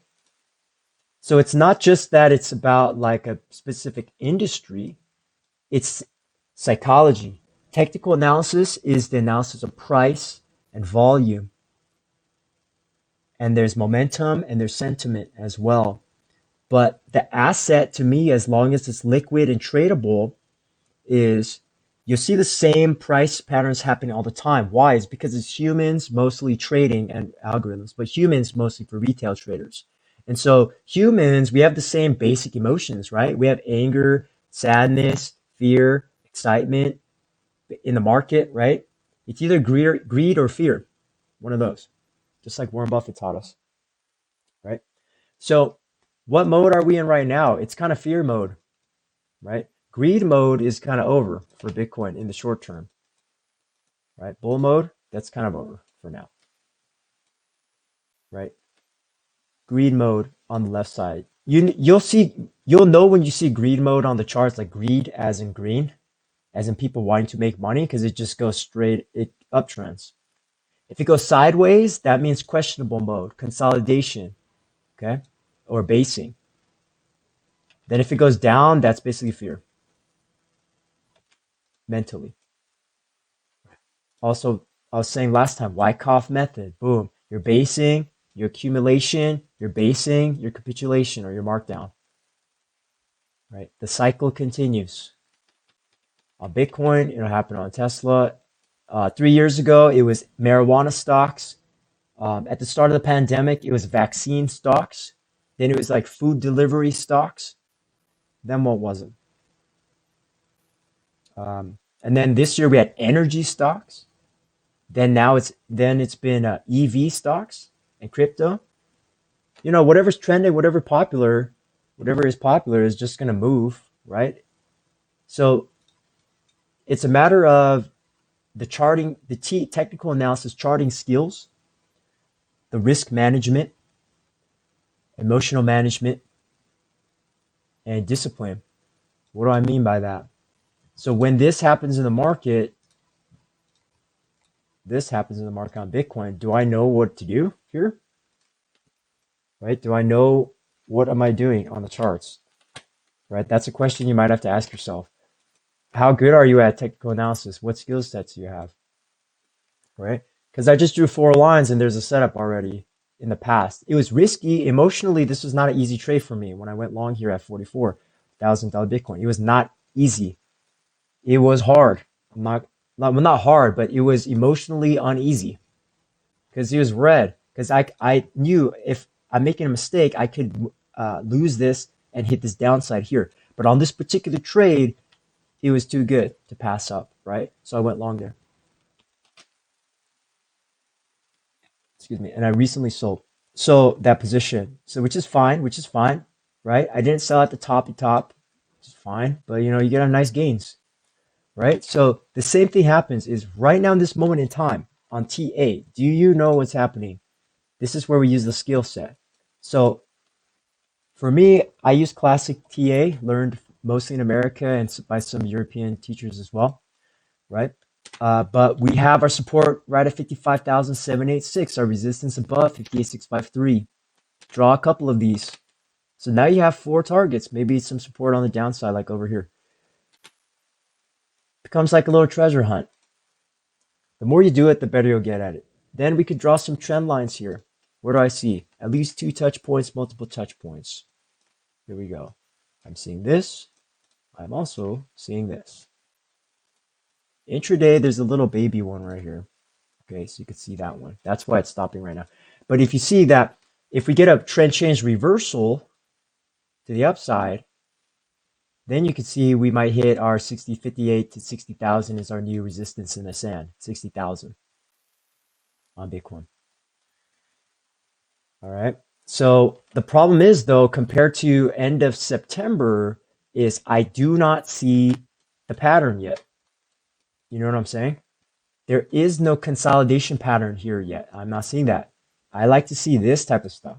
That means there's clear support at 40,000 in the past, that there's some buyers or demand. The bulls are defending 40,000 right there at that spot. Right now, the bulls are trying so hard. We tried to defend 63, 58, and 55, but you notice the number keeps getting lower, right? So I want to see, are we going to really hold above 55,000 or not, is the question in my brain. In my mind, I should say. Because if we don't hold 55, it's going down to 50, 53, and then 50. Okay, so there's a risk there. But if it starts basing like that, ooh, that's good. And then we might get an uptrend reversal in the market. So keep that in mind. All right, so we went off on a kind of a tangent here, which is still good, very good education. What I just shared with you guys is like probably that's the most fundamental basic technical analysis that like you need to master. If you master that, you'll be fine in the markets, charting wise. Trading is a different story, which we'll probably get into some other day. Okay, but Dow Jones, you can see here the 4 hour. All right, we lost our short-term EMAs. The target is 35,415 down here, anywhere here.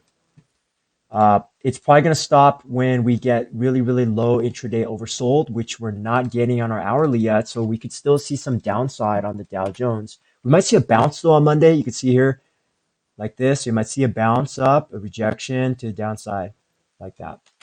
S&P 500, slightly different, but still we didn't get the ABC correction down, but we got this double top, which is still bad. And you could see the momentum rolling over, but let's start with the price. The price, I'm meaning we're going to stuck right here at 4712. Double top, just like Adam Cosmos chart, right? It's the TA at work. If we fall down and we lose this, we could go 1.36% down to 4583, or 2 times the target down here, like 4522 as such.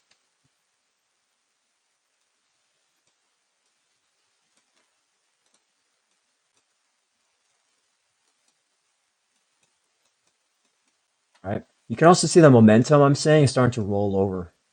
It's getting weak up there. When you see the price go sideways and this thing starts weakening, I would get out of there. Right? In terms of a long bull. If you're short, you're like, oh yeah, this might be a setup here. You have to watch out though. It's interesting. We did downtrend. The MACD is building, so bulls on the intraday are trying to keep it alive. They're trying. But for me, I zoom out and just say, if we got a double top up here and this thing is starting to cross down, it's only a matter of time before we fall down. Only a matter of time. NASDAQ is different, slightly different story. This related to Tesla and NVIDIA as well. But we did back test this EMA and this resistance right here, and we tried to pump up, rally on this day, right? So again, some momentum building. Bulls do not want to give up. I mean, this is the thing that I learned about Wall Street.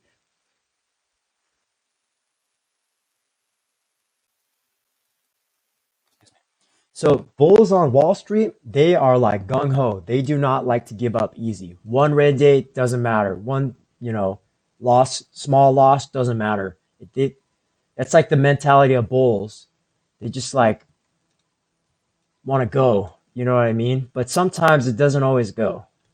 So all I'm concerned about is the 16,100 resistance right here. It would be nice if we could break out to all-time highs post earnings season. That would be nice. But we're still hesitating on S&P. Dow Jones taking a hit down. But on the NASDAQ, we could get our one bounce up on this 4 hour, right? We could keep trying to bounce up before we fade down, right? Also be careful of this turning into some kind of psychological double top as well. So support looking at like 15.85, 15.631 range. All right, let's move on to oil. Just do some oil and gas and gold. We do US oil. So you can see Bitcoin heavily, sometimes Bitcoin's heavily correlated with commodities. That's why we have to look at some of these other assets. So I encourage you, if you're trying to learn more and get more to intermediate advanced, maybe start adding some of these global assets to your watch list and maybe look at it like once a week on a Saturday. That's what the Jerome Powell taught me. He looks at basically everything in stock market, domestic and international. He taught me on a Saturday. So I picked that up from him.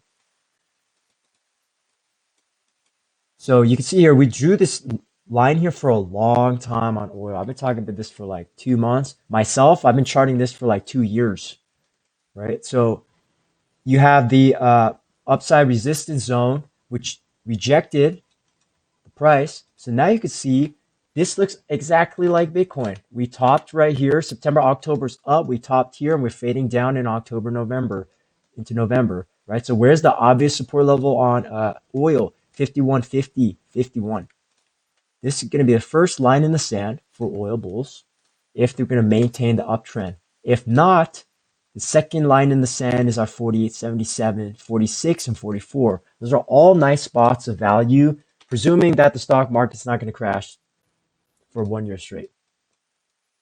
Okay, but we haven't touched that lower trend line for a long time, a couple months now. So psychologically, we might see Bitcoin fade down in tandem with these other assets, Dow Jones, S&P, US oil, until it hits that relative bottom. Then we might see Bitcoin finally bounce up. One scenario. Okay, so natural gas. Next thing, similar. Let me go ahead and erase this. Just get a Fibonacci support set right here. So you can see we're stuck at the 382 level. Downtrending though, the energy hype is kind of over. Too many people in there. We lost the trend line and fading and stuck right below that. So where am I looking at? If it's downtrending, I'm looking at downside target 1524, 1350. If it ever gets to 11 or 10, could be nice as well. Nice long entry, but stuck right below here. Looks like right on the 100 EMA. So probably 1460, $15 would be a nice long entry on natural gas. Keep in mind, these are 24-hour global assets on a stock exchange. Let's do gold. Let's see if there's any correlations here, because we're just doing these all back to back. All right. With the price, a little bit of correlation with Bitcoin, right? The October rally into November fade down. And we're still in this larger triangle. The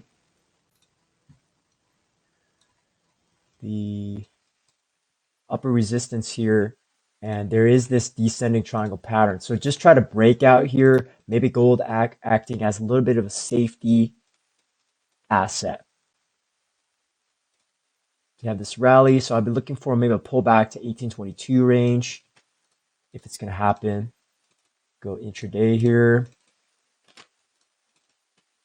You can see it's not low oversold.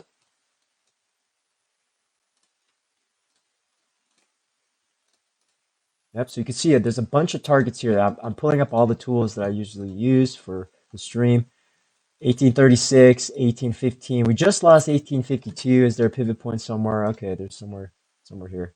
1830. So it looks like we had the rally, the basing, and the loss of support. So it's just a matter of where we're going to bottom out here before we bounce on gold. So it's not a low spot on gold, but anything above 1815 is fine to hold that spot. Let's look at silver. Let's check our upside down head and shoulders pattern that might have went. Talking about this. This is like the only metal that I saw on my watch list. It rallied up on the intraday. Now we're back testing the support neckline. So very nice. Right at the half line as well. 2450 right here. Interesting. But you could see it went from a downtrend to a sideways consolidation to an uptrend. So trying to catch the sideways consolidation is the trick with TA and for trading. But there's like multiple buy signals right here. It's just like a Tesla reversal. It's the same pattern. It happens all over the place. Is you start downtrending, you draw the trend line. Once you get the breakout of the trend line, then that trend is over. That's why they're trend lines. Right? You draw like that. This is exactly what people were playing on this daily on silver. We had a reversal upside down head and shoulders, boom, into an uptrend. So now can switch over to here, and now we're just riding that. Now it's a matter of how many times can we ride the trend line up before we fade down. Which honestly looks like it might fade. It is fading down right now. So on a Saturday. Okay. All right. So to end this thing in the last like 20 minutes, maybe I'll do DXY. DXY, we hit our target to the upside on this ascending wedge type of pattern, broke out of here. And so I remember someone asking me about Elliott wave, and I was saying we might get an ABC correction right here, which we did. We got the reversal up to our upper spot in the blue, which I highlighted. So that also is a reason why we pull back in stocks. I'm going to end with some currencies. Currencies and global. Let's just see what happened here with the Forex majors. What's going on Euro USD? Euro USD continuing to fade down. Okay, our blue circle right into the 618 zone. So it's very interesting. Okay, so yeah, someone just asked me a question here. Great, thank you for following me and watching me on Trading via YouTube and Twitch. If you want to give me a follow or donation, go ahead and do that. And again, I come in. I've been trading and investing and doing charting for many years now. So I am going at full speed at like advanced level. Okay, so this is not a for beginners stream basically. Okay, but hopefully I'm trying to explain it to you. Uh, um, in an easy way to understand, okay? So again, this is not a beginner stream. I just need to tell that to people. Eventually, I might make a course or a book eventually, but for right now, this is just the process. Like I'm just doing my normal process right now. So our Euro USD, okay? We are downtrending on Euro USD, and it's getting kind of oversold. So at some point, we might get the bounce up on Euro USD long setup, like 15 minutes upside down head and shoulders on the RSI. Again, we pull this 1 hour, we do the same thing, trend line, box in your price. There's our targets on the top side, right? We have two targets on the top side for Euro USD, right? It's still in that downward sloping wedge. So what I'll be looking for on Euro USD price is the same thing we just been talking about for like 30 minutes, the breakout, retest of support to an uptrend reversal attempt. Basically, it's trying to go from 112, see if we can get up to 115. That's a pretty big range. It could happen in a month. 1-2% on Forex is great if someone's leveraged, if they catch it at the right spot. Okay, USD JPY, US dollar Japanese yen, is different story, more acting like a gold safe haven asset. And you can see the uptrend. We were in a large consolidation period into an uptrend, into another uptrend. But the fact that we're staying up here, it's trying to hold above this upper trend line here as well. Okay. So all I would do here is, just in case for some reason this thing starts to pull back, is draw your supports to the downside. So you could see the first support is 113.41, 112.63, 111.86. These are all spots of value. Like a 110. All right. So if someone's trying to long USD JPY, it's not at an oversold low level. The Euro USD pair is at a low level right now. Okay. Let's see. Great. Pound dollar is at the bottom here. So there's more correlations with the euro and the pound versus USD, right?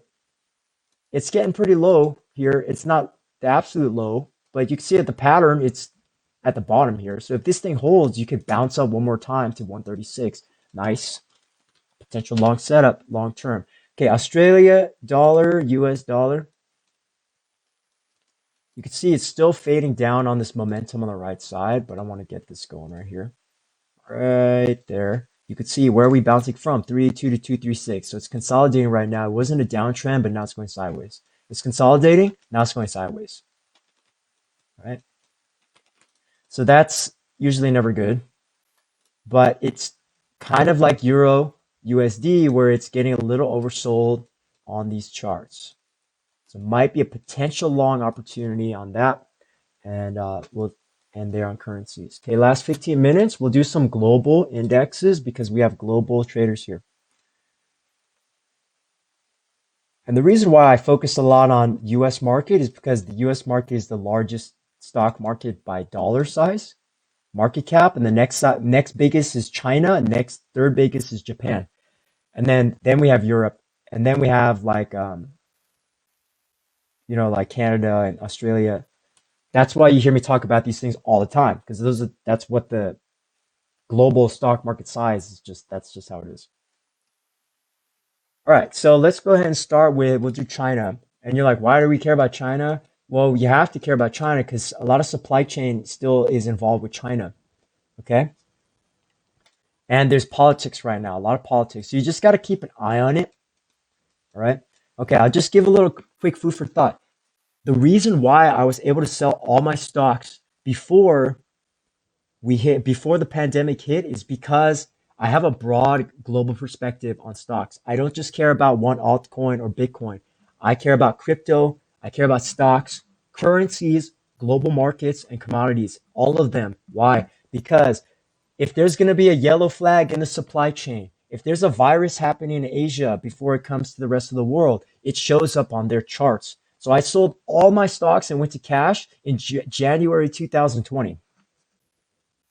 So I had cash on hand when the market crashed. I was able to just buy whatever I wanted, right? I didn't get caught in that madness. Okay. So that's why for me, I disciplined myself and studied enough that I just try to follow that process. Okay. Just a quick story. Like this is how you know you're ahead of the crowd. Okay. This is not bragging. It's just a quick story.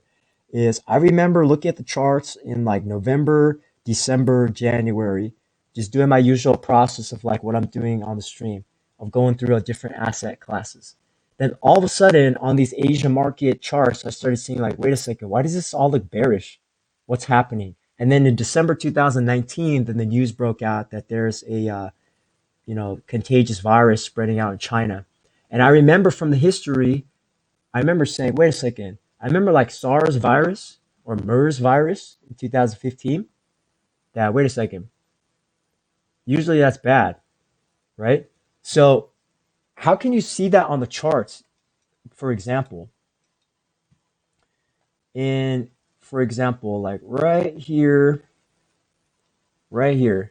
on the what is this Shanghai Composite? So they started getting their like first COVID problem like right in the middle of December, somewhere right here on the charts. So I remember on my weekly chart, this might not be the perfect example.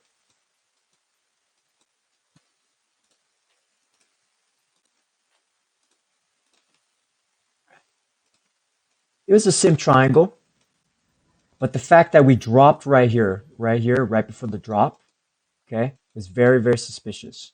So let's just go. I don't want to go through a whole history that might bore people, but there are certain spots on the chart right here, like this consolidation. I drew it. I saved it here. This is Japan, right? We rallied into it, but we right at the resistance. So I'm like triple top, head and shoulders pattern. I'm like, we're about to go down globally, right? Because once I saw this pattern plus the virus, and then in January on America, we got our first case of COVID in Seattle, Washington in January 2020. I'm like, I am out of here. I'm out of stocks. I don't think people realize what's going to happen, right? So that's how I got out right here in January before the crash. Okay, because there's a technical setup and I interpreted, I processed the news and I remember what happened in history. MERS virus brought Asia stocks down. SARS virus brought Asia stocks down. This is a global pandemic, right? Right at a resistance zone, triple top, head and shoulders pattern. No thank you for me as a bull. Hong Kong, let's see, same thing kind of happened here. You had this rising wedge, and then you had a very weak spot right here uh, in this blue area. If you ever look at a South Korea chart, it was really obvious right here. I left here in the yellow. Yeah, the head and shoulders, textbook daily head and shoulders. No, thank you. As a bull, I'm out of there. You see, once you lose that neckline, boom, game over.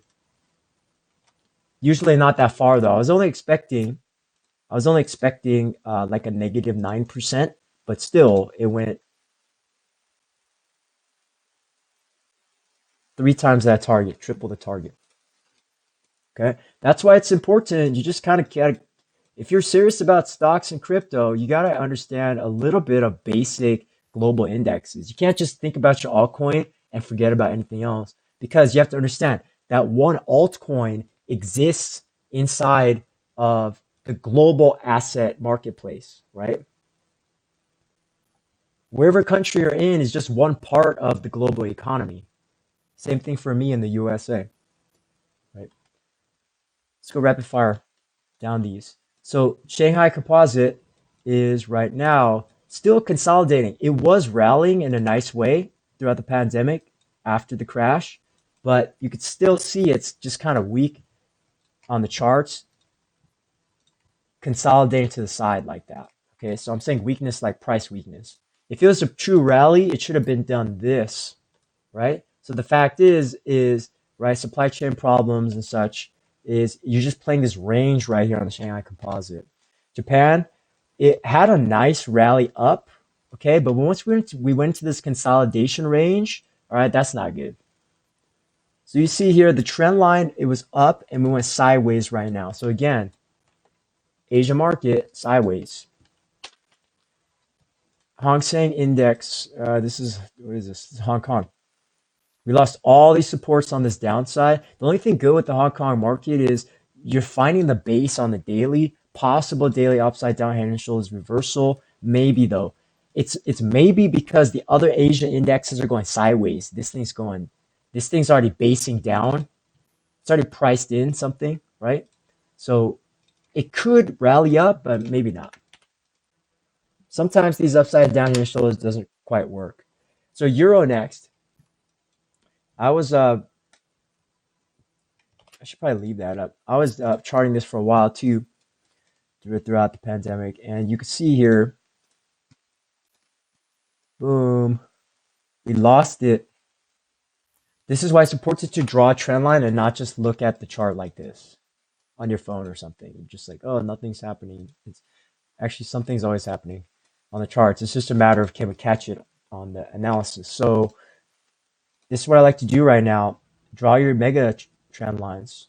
So you can see the Euronext 100 index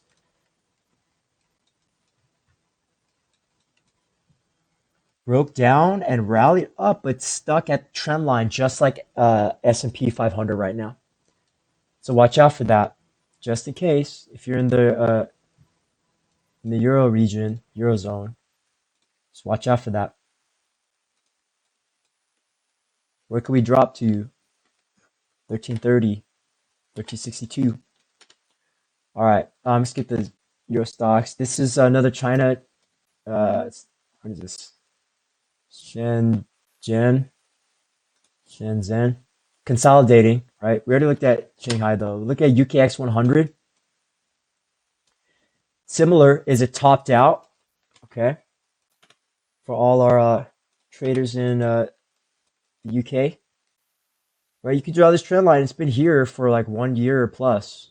Just draw a giant trend line like such, and you can draw a little intermediate one here. You can see we're just playing between these two trend lines. So where are we going to drop down to? Maybe somewhere in the 7135 region or 7,000 zone. Okay. Like right here, 7132 region. If you want to Fibonacci like the whole thing, pandemic high to pandemic low, maybe you do this, right? Then you have your 236 target down here. That's 7,228 range. Yeah, that's probably better to do like this. So now if you see downside, you have some downside targets that you'll see. Okay, for our traders in India, SENSEX. So I just want to point out, maybe watch out for a potential head and shoulders reversal to the downside pattern that might be happening in this India index. 4.3% potential to the downside. That would bring us down to 56,600 INR in this blue zone right here. Watch out for that, because the Indian market, when I saw this keep rallying nonstop for like 5 months, I'm like, ooh, it's getting a little too overextended to the upside here. A little too overextended. So you might see that pullback happen someday. Like if global stocks crash again, yeah, that head and shoulder pattern is going to come to life. So you can see on the way down, we might stop here at 58,500. So there's 2 or 3 zones down here, 4 zones you might want to watch out for on the Sensex. I'm going to TSX, Toronto Stock Exchange. This is similar to North America. Very, very similar chart. So just watch out for potential downside supports. You'll see here 21,475, 21,267, all up in here, or down there, I should say. Right? You can also confirm that Fibonacci is more or less the same general area.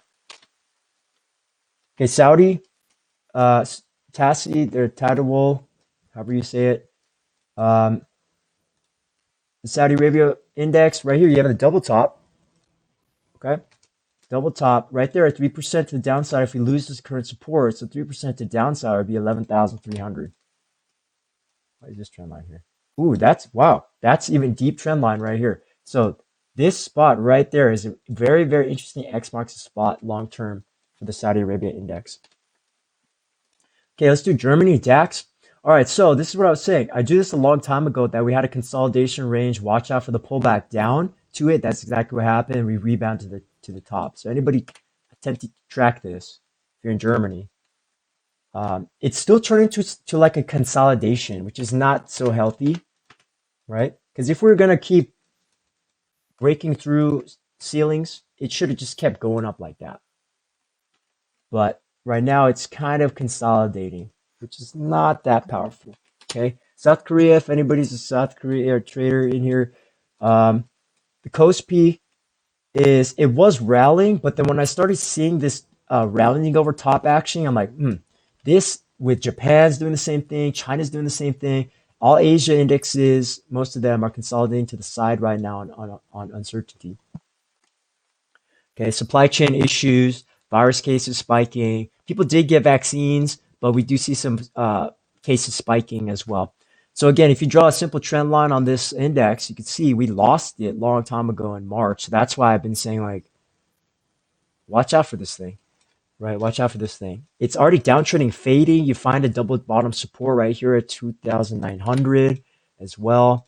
And you can see a new trend line forming like this, downward sloping.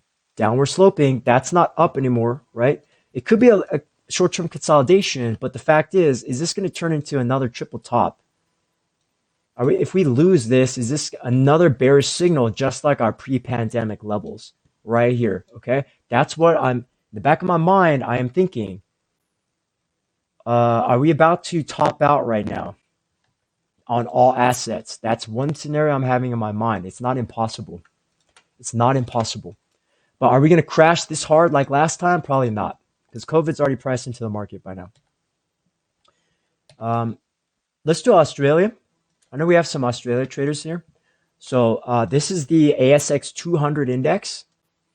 And let's get some of these trend lines. So you can see this trend line is over. This trend line's over. You can extend this one out to here. So now it's riding this trend line. We already lost some intermediate trend lines, which is kind of a bad sign. Kind of see it like this. And I remember seeing on the news that Australia, certain cities and New Zealand might have came out of lockdown, right? I would just say study. Okay, wait. This is a good question. How did you learn all this stuff about trading? Did I buy courses, watch YouTube videos? Is it possible to learn trading by watching YouTube? All right, so there's a difference. What you're seeing me do right now is technical analysis on charts, trading view. So technical analysis and charts is a different skill than trading. Trading is a completely different skill. Trading is about risk management and order management. Okay. So yeah, I'm not teaching strategies on this. I'm just doing TA. If you understand what I'm saying, I'm giving 2 hours of free education right now. That's all I'll say. Right? Is it possible to learn charts? Yes. You just have to study a lot. Just study everything you can. For me, for example, in 1 year, I remember I read 100 business related books. That's the kind of person I am. When I want to learn something, I will learn it. You know what I mean? The best I can. That's just my personality if I have time. Right? So same thing with TradingView. It's like I'm the type of guy, if I have some free time, I come into a TradingView and I'm like, what is this thing? I tried all the tools on the left side. I like to do that. I'm like, what's trend line? What's arrow? What's ray? What's extended line? What's horizontal parallel channel? What is all this stuff? What's fib retracement? What's the extension? You don't need, I mean, some of these, I don't even use these. That's why, like, if you want to learn it, like, what's GAN? Why do I need a brush? What is a triangle? What's a rectangle? Why is that useful? What is Elliott wave? What is a correction? What is head and shoulders? Right? You just got to become a curious person. What's a long position? Why is this important? Right? What is this? It's actually the most important tool on TradingView for trading. Right? Why do I need this? Why do I need to know that? Right? What is candle? What is this green and red stuff? What is this? What is this line? Right? You have to become like a curious person. If you're watching the stream, you have internet. If you can understand what I'm saying in English, right? You can TradingView. The front page of TradingView is such a valuable resource because when I started, none of that was there. There were no live streams. There was less of a community. All these features on the right side, none of this was here. Right? If you just signed up right now on TradingView, you have like the best environment to learn from. Everything on the front page of TradingView is education. I would encourage you. If you're serious about it, you just got to spend some time studying. Eventually, I'll make a course or write a book or something, right? But I'm a full-time trader myself, so it's just like I just work. But if you want to join my free Discord or follow me on TradingView, feel free, right? But there is a method to the madness. There is a correct way to do things. Like, for example, sometimes I see people on YouTube, I'm not knocking them down. It's just like, but they're drawing trend line like this or something. And I'm like, that is not how you do it, right? For maybe 50, 60 years, there's a real process to do it. That's not a trend line. This is a trend line, right? Not that. Or somebody might draw support like here. It's like, not really. That's one spot. The better support is right here. Multiple points right here. Here is better support. Multiple touch points. Once you train yourself, you do it better. You could just find it really, really fast. It's because I do this for like 8 hours a day, every single day, almost 7 days a week. So, okay, back to ASX 200 is you have the trend line here. We're going to end soon. I know it's 2 hour mark. These are the larger confines you're playing between. There is this one up here as well. Okay. So you could see in a bull case on the ASX, assuming that all global markets go up and we survive, the bull case would be we're holding this trend line on the ASX if we can. But you have to realize that intermediate trend lines have all been broken bare. So I would be worried about that, or wary, cautious. Meaning if this is our lower low, lower high, we could break down, we lose the support. Oh yeah, you could lose that. That's one bearish scenario. If not, then this needs to maintain the higher low, higher high pattern and keep going up. That scenario of that happening is much less likely because the American China, so American is going almost topping out, going down.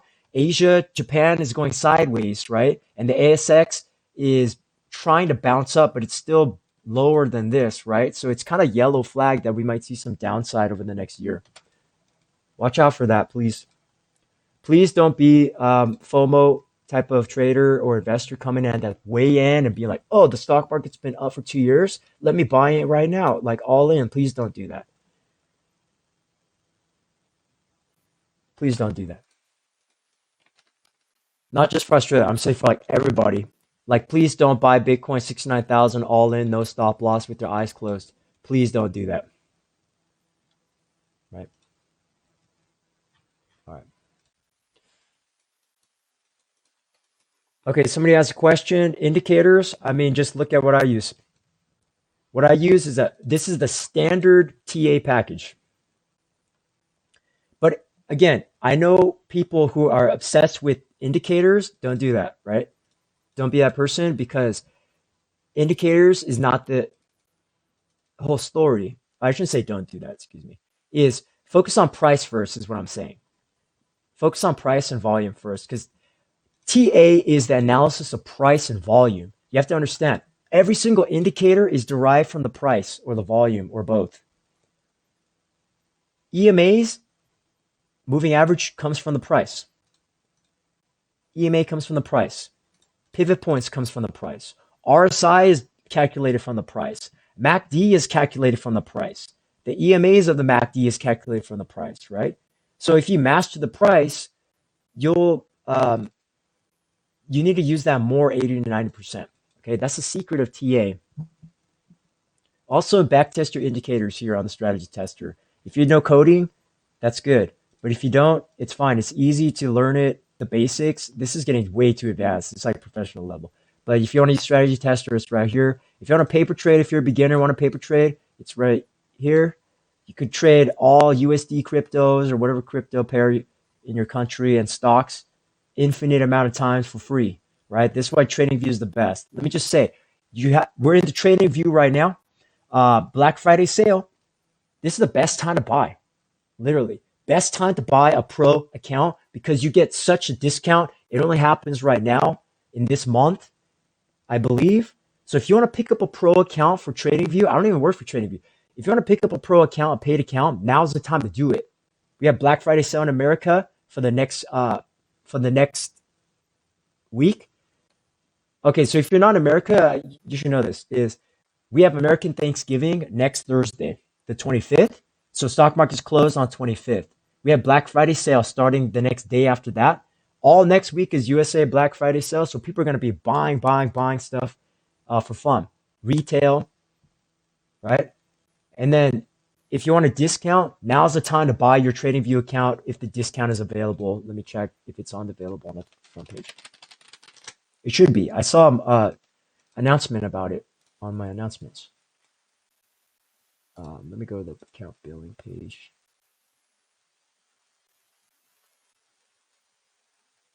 This is the time to buy. TradingView, I'm saying. I can't see it for some reason, but it's probably there. If you ever get to that subscription page, you'll see the discount with the slash on it. And it's a perfect time to get a pro account, because then you get access to more features. You get alerts, you get a better watch list, you can add more indicators, your work is saved, you can do strategy testing, more paper trading options, you get the screener as well.